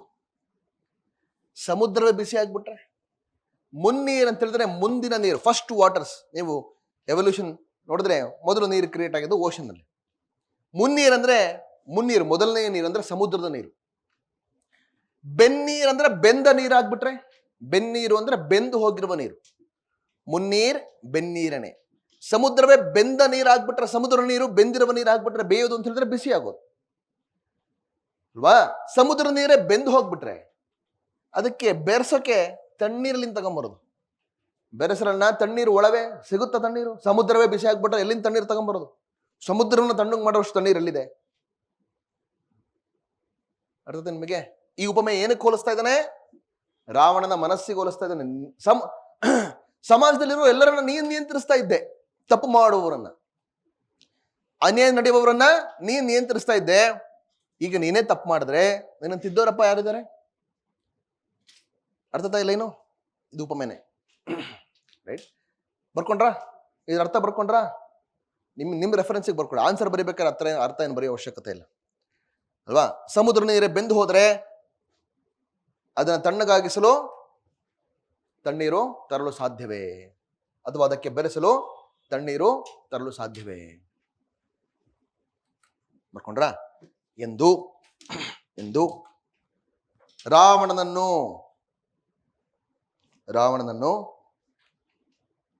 ಈ ಪಾಪ ಕರ್ಮ ಅಥವಾ ಅನ್ಯಾಯ ಅಂತಲೂ ಬರಿಬಹುದು. ಪಾಪ ಕರ್ಮ ಅಥವಾ ಅನ್ಯಾಯ ಏನಾದ್ರೂ ಬರಿಬಹುದು. ಈ ಪಾಪ ಕರ್ಮವನ್ನು ಎಸಗದಂತೆ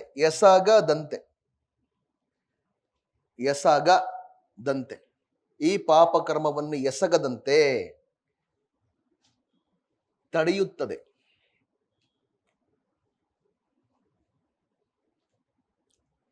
ವಿದ್ಯಾದೇವತೆ.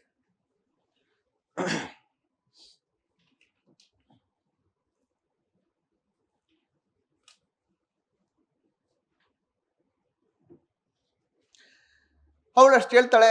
ವಿದ್ಯಾದೇವತೆ ಹೇಳಿದ್ರೆ ರಾವಣನಿಗೆ ಅದು ತಲುಪೋದೇ ಇಲ್ಲ ಪದಗಳು. ರಾವಣ ಪದ್ಯ ಹೇಳ್ತಾರೆ, ಪದ್ಯ ಚೆನ್ನಾಗಿದೆ, ಕೇಳಿಸ್ಕೊಳ್ಳಿ. ಮದನ ಯಶ ಪಟಹ ಧ್ವನಿ ಪುದಿಯೇ ವಿಯಚ್ಚರಣ ಕರ್ಣಮಂ ಹೃದಯಕ್ಕೆ ಏದುದಿಲ್ಲ ದಿವ್ಯ ವಚನಂ. ಇಲ್ಲಿ ಮದನ ಗೆದ್ದು ಬಿಟ್ಟಿದ್ದಾನಾಗ್ಲೇ. ಮದನನ ಗೆಲುವು ಇದು. ರಾವಣನ ಮನಸ್ಸನ್ನ ಚಂಚಲಗೊಳಿಸ್ಬಿಟ್ಟ ಮದನ. ಯಾವ ಮೂಲಕ? ಸೀತೆಯ ಮೋಹವನ್ನ ತುಂಬುವ ಮೂಲಕ. ಕವಿ ಹೇಳ್ತಾನೆ, ಮದನ ಯಶ ಅಂದ್ರೆ ಗೆಲುವು. ಮದನ ಯಶ ಪಟಹ ಧ್ವನಿ. ಪಟಹ ಅಂದ್ರೆ ಬೇರಿ, ಜಯಬೇರಿ. ಗೆದ್ದಾಗ ಜಯಬೇರಿಗಳನ್ನ ಬಾರಿಸ್ತಾರಲ್ಲ ಹಂಗೆ. ಮದನ ಯಶ ಪಟಹ ಧ್ವನಿ ಪುದಿಯೇ. ಅವನ ಕಿವಿಯಲ್ಲೆಲ್ಲ ಮದನನ ಗೆಲುವಿನ ಜಯಬೇರನೇ ತುಂಬಿಟ್ಟಿತ್ತಂತೆ. ಇದು ಕವಿ ಕಲ್ಪನೆ. ಏನೋ ಕಿವಿಯಲ್ಲಿ ಏನೋ ಕೇಳಿಸ್ತಾ ಇರ್ಲಿಲ್ಲ ಅಂತಲ್ಲ, ಅದು ಒಂದು ಕಲ್ಪನೆ. ಆ ಮೋಹವೇ ತುಂಬಿಕೊಂಡ್ಬಿಟ್ಟಿತ್ತು ಅವನಲ್ಲಿ. ಮದನ ಯಶ ಪಟಹ ಧ್ವನಿ ಪುದಿಯೇ ವಿಯಚ್ಚರಣ ಕರ್ಣಮಂ. ವಿಯಚ್ಚರ ಅಂದ್ರೆ ವಿದ್ಯಾಧರ ದೇವತೆ, ವಿದ್ಯಾಧರ ರಾಜನಾಗಿರುವಂತ ರಾವಣ. ವಿಯಚ್ಚರಣ ಕರ್ಣಮಂ. ಕರ್ಣ ಅಂದ್ರೆ ಅವನ ಕಿವಿ ತುಂಬಾ ಮದನನ ಗೆಲುವಿನ ಆ ಜಯಭೇರಿಯ ಧ್ವನಿಯೇ ತುಂಬಿಕೊಂಡ್ಬಿಟ್ಟಿತ್ತು. ಹೃದಯಕ್ಕೆ ಏದುದಿಲ್ಲ. ವಿದ್ಯಾದೇವತೆ ಹೇಳಿದ ಮಾತು ಮನಸ್ಸನ್ನು ಮುಟ್ಲೇ ಇಲ್ಲವಂತೆ. ಹೃದಯಕ್ಕೆ ಏದುದಿಲ್ಲ ಯಾವುದು? ದಿವ್ಯ ವಚನಂ, ಒಳ್ಳೆ ಮಾತು. ವಿದ್ಯಾದೇವತೆ ಹೇಳಿದಂತ ಮಾತು ಅವನು ಹೃದಯಕ್ಕೆ ಮುಟ್ಲೇ ಇಲ್ಲ. ಕವಿ ಹೇಳ್ತಾನೆ, ಎಷ್ಟು ಚೆನ್ನಾಗಿ ಹೇಳ್ತಾನೆ. ಬಿದಿಯಂ ಮೀರುಗುಮೆ ಪೆರರ ಪೇಳದ ಉಪದೇಶಂ. ಬೇರೆಯವ್ರು ಎಷ್ಟೇ ಉಪದೇಶ ಮಾಡಿದ್ರು ವಿಧಿ ಮೀರಕ್ಕಾಗುತ್ತಾ? ನಿಮಗೆ ಯಾವುದೋ ಒಂದು ಏನೋ ಮಾಡ್ಬೇಕಾದ್ರೆ 4 ಜನ ಬುದ್ಧಿಮತ ಹೇಳ್ತಾರೆ, ಅದು ಕಿವಿಗೂ ಹಾಕೊಂಡಿರೋದಿಲ್ಲ, ತಲೆಗೂ ಹಾಕೊಂಡಿರೋದಿಲ್ಲ. ಆಮೇಲೆ ಡಿಸಾಸ್ಟರ್ ಆದಾಗ ಹೌದಲ್ಲ ನೀನು ನಂಗೆ ಹೇಳಿದ್ದಲ್ಲ, ಹಂಗೆ ಮಾಡ್ಬೇಕಿತ್ತು ನೋಡಿ, ಹಂಗೆ ಮಾಡಿದ್ರೆ ಚೆನ್ನಾಗಿರ್ತಿತ್ತು. ಬಟ್ ವಿಧಿ ಏನ್ ನಿರ್ಧಾರ ಮಾಡಿರುತ್ತೋ ಅದೇ ಆಗೋದು. ಇಲ್ಲೂ ಮತ್ತೆ ರಾವಣನ ಆರೋಪಿಯಾಗಿ ಮಾಡೋದಿಲ್ಲ ನಾಗಚಂದ್ರ. ರಾವಣನ ದುಷ್ಟನಾಗಿ ಅಹಂಕಾರಿಯಾಗಿ ಸ್ತ್ರೀ ಲಂಪಟನಾಗಿ ತೋರಿಸೋದಿಲ್ಲ ನಾಗಚಂದ್ರ. ಎಲ್ಲವನ್ನ ವಿಧಿ ಮೇಲೆ. ಎಷ್ಟು ಈಸಿ ಅಲ್ವಾ? ಯಾಕೆ ಪ್ರಿಲಿಮ್ಸ್ ಪಾಸ್ ಆಗ್ಲಿಲ್ಲ? ವಿಧಿ ಮಚ. ನಾನು ಓದಿರೋ ಕ್ವಶನ್ ಒಂದು ಬಂದಿರಲಿಲ್ಲ, ನೀನು ಓದಿರೋ ಕ್ವಶನ್ ಕೊಡಕ್ಕೆ ಅವರೇನು ಅಲ್ವಾ? It is easy to blame destiny. ಬಹಳ ಕಣ್ಣೆಲ್ಲ ಒಳಗೆ ಹೋಗಿ ತೆಳ್ಳಗಾಗ್ಬಿಟ್ಟು ಎಕ್ಸಾಮ್ ಪಾಸ್ ಆಗ್ದಂಗೆ ಊರಿಗೆ ಹೋಗಿ ಇಷ್ಟೆಲ್ಲ ಓದಿದ್ಯಾ, ಕಣ್ಣಿಗೆ ಕಾಣ್ತಾ ಇದೆ ನೀನು ಓದಿರೋದು, ಆದ್ರೂ ಯಾಕೆ ಪಾಸ್ ಆಗಿಲ್ಲ? ಡೆಸ್ಟಿನಿ ಅಲ್ವಾ? ಕಣ್ಣು ಕೆಂಪಾಗಿರೋದು ರೀಲ್ಸ್ ನೋಡಿ ನೋಡಿ, ಅದು ಅವ್ರಿಗೇನು ಗೊತ್ತು ಅಲ್ವಾ? ರಾವಣನ ಮನಸ್ಸು ಹಂಗೆ. ವಿದ್ಯಾದೇವತೆ ಹೇಳಿದಂತ ಮಾತು ಅವನ ಕಿವಿಗೆ ಹೋಗ್ಲೇ ಇಲ್ಲ. ಏನ್ ಬರ್ಕೊಂಡ್ರಿ?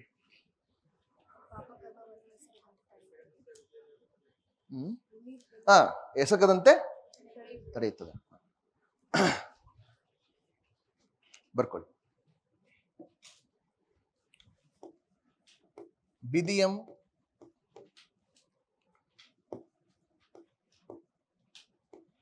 ಮೀರುಗುಮೆ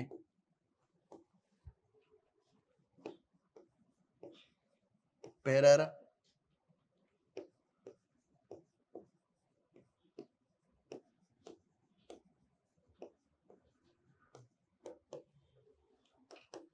ಬಿದಿಯಂ ಮೀರುಗುಮೆ ಪೆರರ ಪೇಳ್ದ, ಇಲ್ಲಿ ಳಾ ಬಂತು ನೋಡಿ, ಪೆರರ ಪೇಳ್ದ ಉಪದೇಶಂ.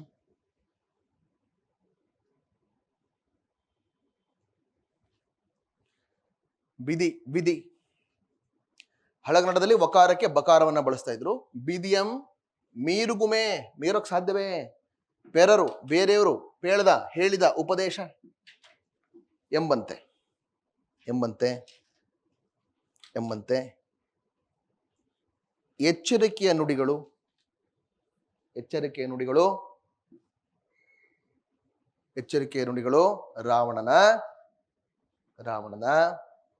ಮನಸ್ಸನ್ನು ತಲುಪಲೇ ಇಲ್ಲ. ರಾವಣನ ಮನಸ್ಸನ್ನು ತಲುಪಲೇ ಇಲ್ಲ.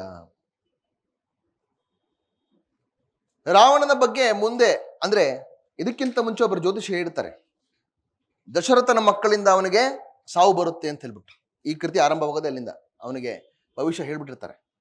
ಹಾಗೆ ದಶರಥನನ್ನೇ ಕೊಲ್ಲಬೇಕು ಅಂತ ಹೇಳ್ಬಿಟ್ಟು ಸಂಚುಗಳು ಮಾಡಿರ್ತಾರೆ. ಇರ್ಲಿ, ಇಲ್ಲಿ ಕವಿ ಅದನ್ನ ಮತ್ತೆ ನೆನಪು ಮಾಡ್ಕೊಳ್ತಾನೆ, ಕೇಳಿಸ್ಕೊಳ್ಳಿ. ಜನಕ ಅಜಯನ್ ಉಯ್ಯೆ ದಶರಥ ತನೂಜರಿಂ ಮರಣಂ ಆಗಲ್ ಎಂದಿರ್ದಪದು. ಈತನ ಕೈ ಎಳಬಲ್ತು, ಇವನ್ ಕೈಲಿ ಅದನ್ನ ಮೀರೋಕ್ಕಾಗುದಿಲ್ಲ, ವಿಧಿ ಆಗಲು ನೇಮಿಸ್ಬಿಟ್ಟಿದೆ ಒಂದು ಸಾವಿರದಿಂದ ಆಗ್ಬೇಕು ಅಂತ ಹೇಳ್ಬಿಟ್ಟು. ಮುಂದೆ ಹೇಳ್ತಾನೆ, ಬರ್ಕೊಳ್ಳಿ. ಏನ್ ಬರ್ಕೊಂಡ್ರಿ? ಪೇಳ್ದು ಉಪದೇಶಂ ಎಂಬಂತೆ ಸ್ವಲ್ಪ ಫುಲ್ ಸ್ಟಾಪ್ ಹಾಕಿ ಮುಂದುವರೆದು ನಾಗಚಂದ್ರ ಕವಿ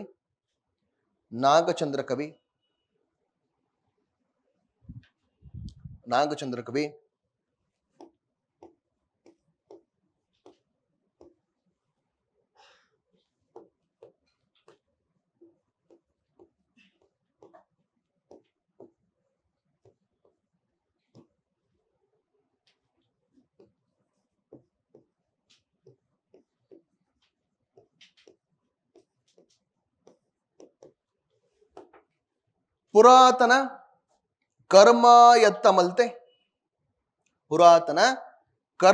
ಎತ್ತ ಮಲ್ತೆ ದೇಹಿಗಳೆಸಕಂ. ಪುರಾತನ ಕರ್ಮ ಎತ್ತ ಮಲ್ತೆ ದೇಹಿಗಳೆಸಕಂ. ಏನಂಗಂತ ಹೇಳಿದ್ರೆ, ನಾಗೇಶ್ವರ ಹೇಳ್ತಾನೆ, ಅವನ ಕೈಲಿ ಏನೂ ಇಲ್ಲ. ಹಿಂದೆ ಮಾಡಿದ ಕರ್ಮ ಯಾವುದೋ ಹಿಂದಿನ ಜನ್ಮದ ಕರ್ಮ, ಪುರಾತನ ಕರ್ಮ. ಅದರಿಂದನೇ ದೇಹಿಗಳು ಅಂದ್ರೆ ಮನುಷ್ಯರು ಎಸಕುವುದು ನಾವು ಮಾಡುವ ಕರ್ಮಗಳು, ನಮ್ಮ ಕೆಲಸ. ನಾವು ಮಾಡುವ ಕೆಲಸಗಳು ನಿರ್ಧಾರಿತ ಆಗ್ಬಿಟ್ಟಿರ್ತಾವಾಗ್ಲಿ. ಪುರಾತನ ಕರ್ಮ, ನಮ್ಮ ಹಿಂದಿನ ಕರ್ಮಗಳನುಸಾರವಾಗಿ ನಮ್ಮ ಬದುಕು ನಿರ್ಧರಿಸಲ್ಪಡುತ್ತೆ. ಬರಗಟ್ಟಲ್ಲಿ ಬರ್ಕೊಳ್ಳಿ. ಪುರಾತನ, ನಮ್ಮ ಹಿಂದಿನ ಕರ್ಮಗಳಿಗೆ ಅನುಸಾರವಾಗಿ, ನಮ್ಮ ಹಿಂದಿನ ಪುರಾತನ ಜನ್ಮದ ಕರ್ಮಗಳು. ಜೈನ ಧರ್ಮ ಇದನ್ನೇ ನಂಬೋದು. ಹಳೆಯ ಜನ್ಮದಲ್ಲಿ ಏನಾದ್ರು ಕರ್ಮ ಮಾಡಿದ್ರೆ ಈ ಜನ್ಮದಲ್ಲಿ ಅದರ ಇಂಪ್ಯಾಕ್ಟ್ ನೋಡ್ತೀವಿ. ಈ ಜನ್ಮದ ಕರ್ಮ ಒಂದೇ ಜನ್ಮದಲ್ಲಿ ಇಂಪ್ಯಾಕ್ಟ್, ಹಿಂಗೆ. ಪುರಾತನ ಕರ್ಮ ಎತ್ತ ಮಲ್ತೆ ದೇಹಿಗಳಿಸ ಅಂದ್ರೆ ಏನ್ ಬರ್ಕೊಂಡ್ರಿ? ನಮ್ಮ ಇಂದಿನ ಕರ್ಮಗಳಿಗೆ ಅನುಸಾರವಾಗಿ ಮನುಷ್ಯರ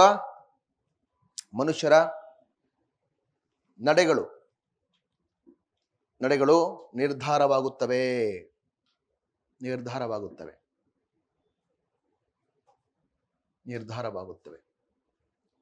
ಎಂದು ಎಂದು ಎಂದು ರಾವಣನ ವರ್ತನೆಯನ್ನು ಸಮರ್ಥಿಸಿಕೊಳ್ಳುತ್ತಾನೆ. ರಾವಣನ ವರ್ತನೆಯನ್ನು ಸಮರ್ಥಿಸಿಕೊಳ್ತಾನೆ.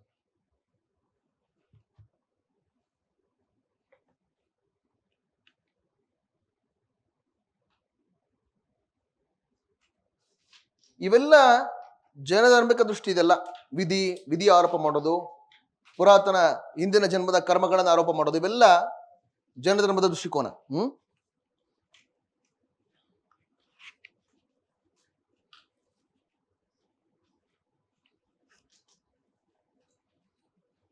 ನೆಕ್ಸ್ಟ್,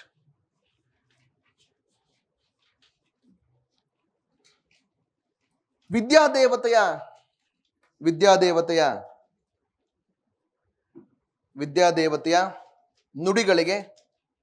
ನುಡಿಗಳಿಗೆ ಮಣಿಯದ ರಾವಣ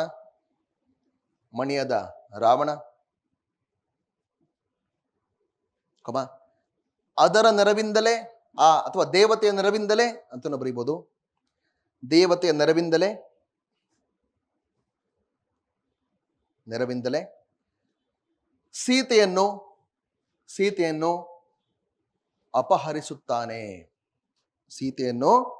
ಅಪಹರಿಸುತ್ತಾನೆ.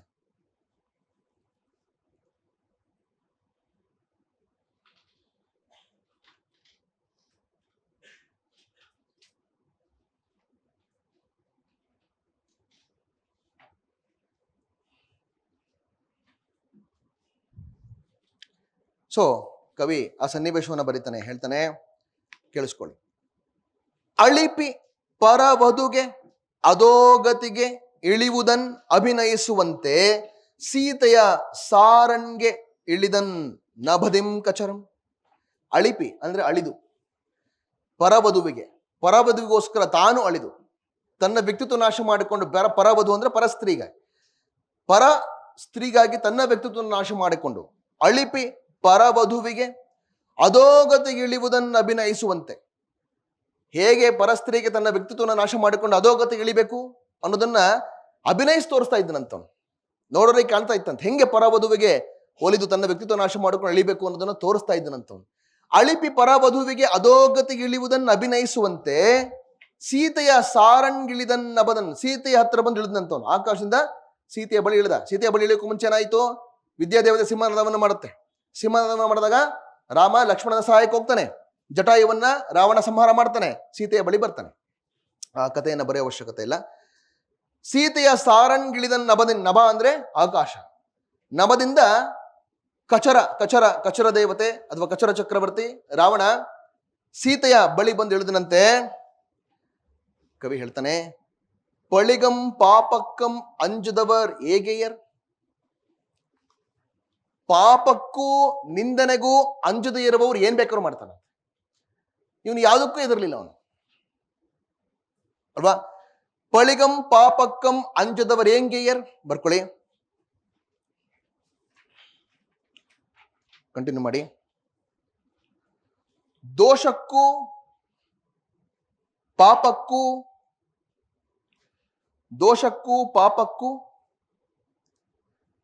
ಅಂಜದವರು ಏನು ಬೇಕಾದರೂ ಮಾಡುತ್ತಾರೆ. ಮೂರು ಬಿಟ್ಟವರು ಊರಿಗೆ ದೊಡ್ಡವರು. ನನಗೆ ಏನ್ ಬೇಕಾದ್ರೂ ಮಾಡ್ತಾರೆ, ಏನು ಬೇಕಾದರೂ ಮಾಡುತ್ತಾರೆ ಎಂಬಂತೆ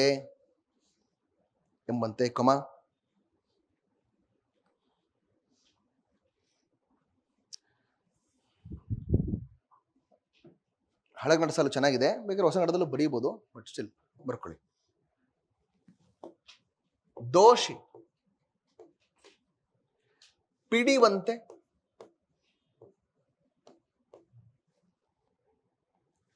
ಕಾಸಿದ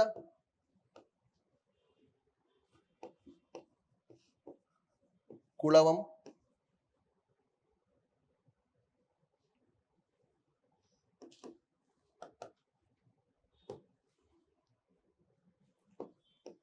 ಕಾಳೋರಗಂ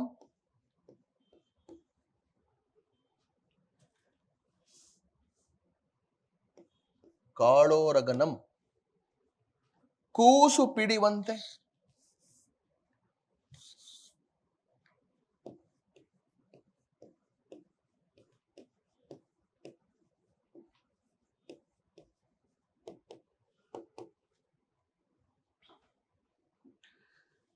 ದೋಷಿ ಪಿಡಿವಂತೆ ಕಾಸಿದ ಕುಳವಂ ಅಂತ ಹೇಳಿದ್ರೆ, ದೋಷಿಗಳು ಅವರು ತಪ್ಪಿಸ್ತರು ಅಲ್ವೋ ಹೌದು ಅಂತ ಪ್ರೂವ್ ಮಾಡೋದಕ್ಕೆ ಕಾಸಿದ ಕುಳ ಅಂದ್ರೆ ಕಬ್ಬಿಣದ ಸಲಾಕೆ.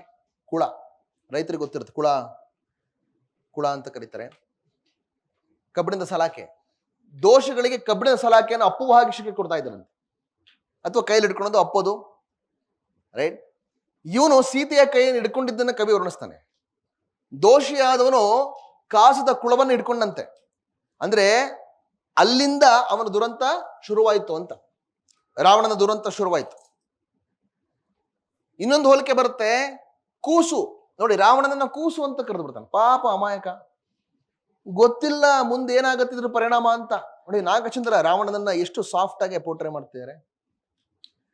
ಕೂಸು ಏನನ್ನ? ಕಾಳೋರಗ, ಕಾಳಿಂಗ ಸರ್ಪವನ್ನ, ಉರಗ ಅಂದ್ರೆ ಹಾವು, ಕಾಳೋರಗ ಕಾಳಿಂಗ ಸರ್ಪವನ್ನ ಕೂಸು ಪಿಡಿವಂತೆ, ಕೂಸು ಅಂತ ಕರೆದು ಬಿಡ್ತಾನೆ.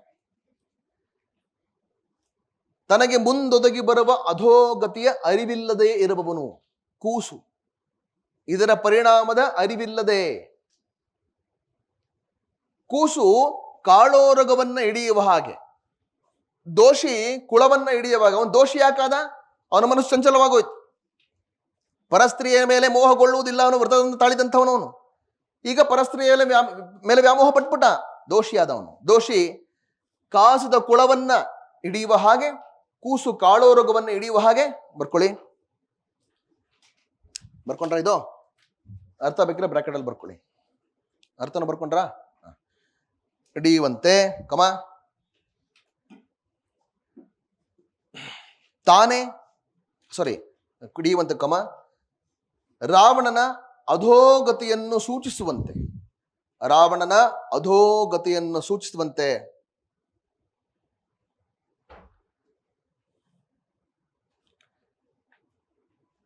ಅವನು ಸೂಚಿಸುವಂತೆ ಅವನು ಸೀತೆಯ ಕೈಯನ್ನು ಹಿಡಿದ.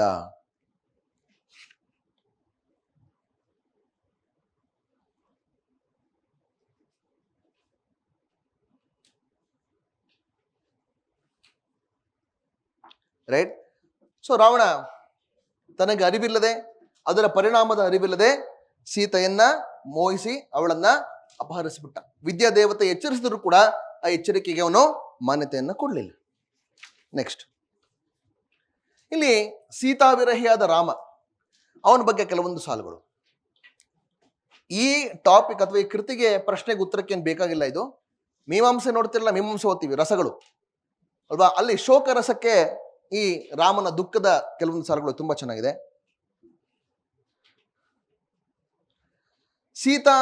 ಸೀತೆಯನ್ನು ಕಳೆದುಕೊಂಡ ರಾಮ, ಬರ್ಕೊಳ್ಳಿ, ಸೀತೆಯನ್ನು ಕಳೆದುಕೊಂಡ ರಾಮ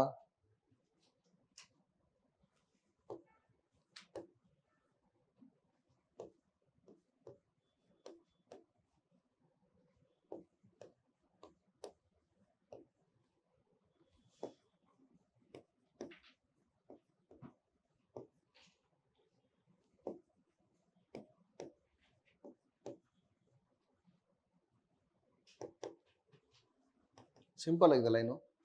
ಆಹಾ ಜನಕದ ಸುತೆ ವೈದೇಹಿ ವೈದೇಹಿ,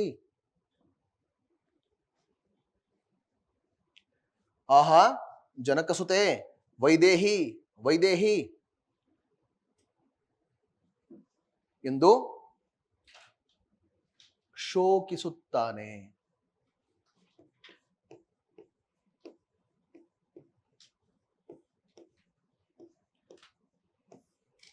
ಇದು ನಾಗಚಂದ್ರನ ಉತ್ತರಕ್ಕೆ ಎಲ್ಲೂ ಬಳಸ್ಕೊಳ್ಳುವಂತ ಸಾಲನಲ್ಲ ಇದು, ಬಟ್ ನಿಮಗೆ ಕರುಣಾರಸಕ್ಕೆ ಉದಾಹರಣೆ ಇದು.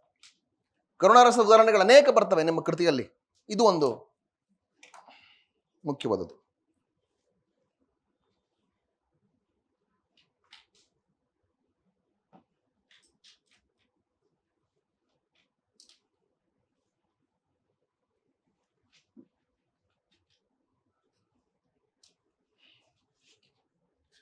ಮುಂದುವರೆದು ಹೇಳ್ತಾನೆ, ತನ್ನ ಸುತ್ತಮುತ್ತಲಿನ ಚರಾಚರ ವಸ್ತುಗಳನ್ನ ಬೇಡಿಕೊಳ್ತಾನೆ ಏಕಾಂಗಿಯಾಗಿ. ಆರ್ತನಾದ ಅವನ ಶೋಕ ಕೇಳಿಸ್ಕೊಳ್ಳಿ.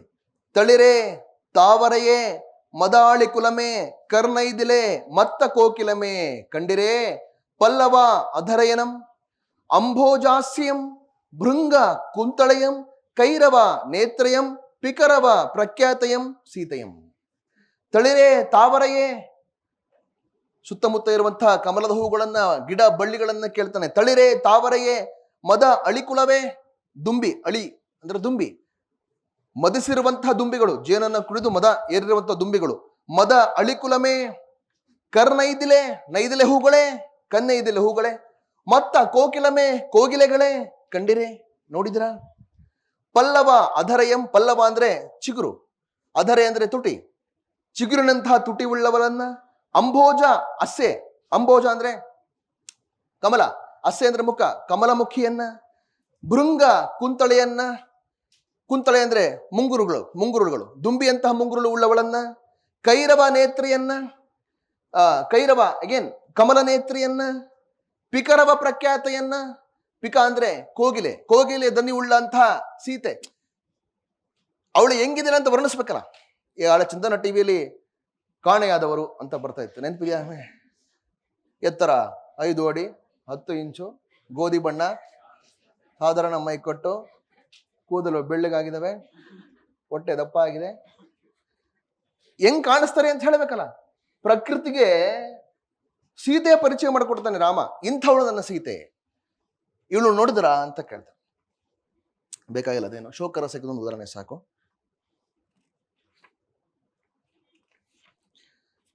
ಈ ಲೈನ್ ಯಾಕೆ ಅಂತ ಹೇಳಿದ್ರೆ, ನೆಕ್ಸ್ಟ್ ನಿಮಗೆ ಅಕ್ಕಮಹಾದೇವಿ ವಚನ ಬರುತ್ತೆ. ಅಲ್ಲಿ ಕೂಡ ಅಷ್ಟೇ, ಅಕ್ಕಮಹಾದೇವಿ ಅವಳು ಏಕಾಂಗಿಯಾಗಿ ಶಿವನನ್ನು ಹುಡುಕ್ತಾ ಇರ್ತಾಳೆ. ಶಿವನನ್ನ ಅರಸ್ಬೇಕಾದ್ರೆ ಅವಳು ಅಷ್ಟೇ, ಅವಳು ಏಕಾಂಗಿ ಅಸಹಾಯಕಳಾಗಿ ತನ್ನ ಸುತ್ತಮುತ್ತಲಿನ ಪ್ರಕೃತಿಯನ್ನ ಬೇಡ್ತಾಳೆ. ಚಿಲುಮೆಳಿಗಳೆಂದೋಡುವ ಗಿಳಿಗಳಿರ ನೀವು ಕಾಣಿರೆ, ನೀವು ಕಾಣಿರೆ.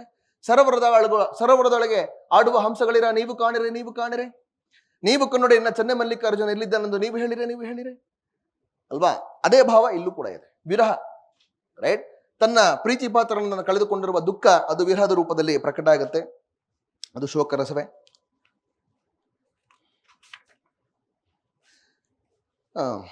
ನೆಕ್ಸ್ಟ್ ಟೈಮ್ ಬರ್ಕೊಳ್ಳಿ. ಇವೆಲ್ಲ ನಿಮಗೆ ಮೀಮಾಂಸೆಗೆ ಉದಾಹರಣೆ ಆಗ್ಬೋದು. ಈ ಸೀತೆಯನ್ನು ಕಳೆದುಕೊಂಡ ರಾಮನನ್ನ ವರ್ಣನೆ ಮಾಡ್ತಾನೆ ಕವಿ. ಬರ್ಕೊಳ್ಳಿ. ಸೀತೆಯನ್ನು ಕಳೆದುಕೊಂಡ ರಾಮನ ಸ್ಥಿತಿ, ಸೀತೆಯನ್ನು ಕಳೆದುಕೊಂಡ ರಾಮನ ಸ್ಥಿತಿ, ಸೀತೆಯನ್ನು ಕಳೆದುಕೊಂಡ ರಾಮನ ಸ್ಥಿತಿ, ರಾಮನ ಸ್ಥಿತಿ. ಬೆಳದಿಂಗಳಿಲ್ಲದ ಆಗಸದಂತೆ, ಬೆಳದಿಂಗಳಿಲ್ಲದ ಆಗಸದಂತೆ.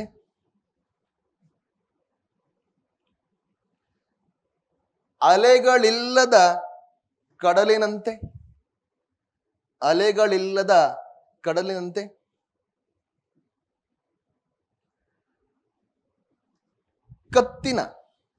ಕತ್ತಿನ ಕೇಸರ ಕೂದಲಿಲ್ಲದ ಸಿಂಹದಂತೆ.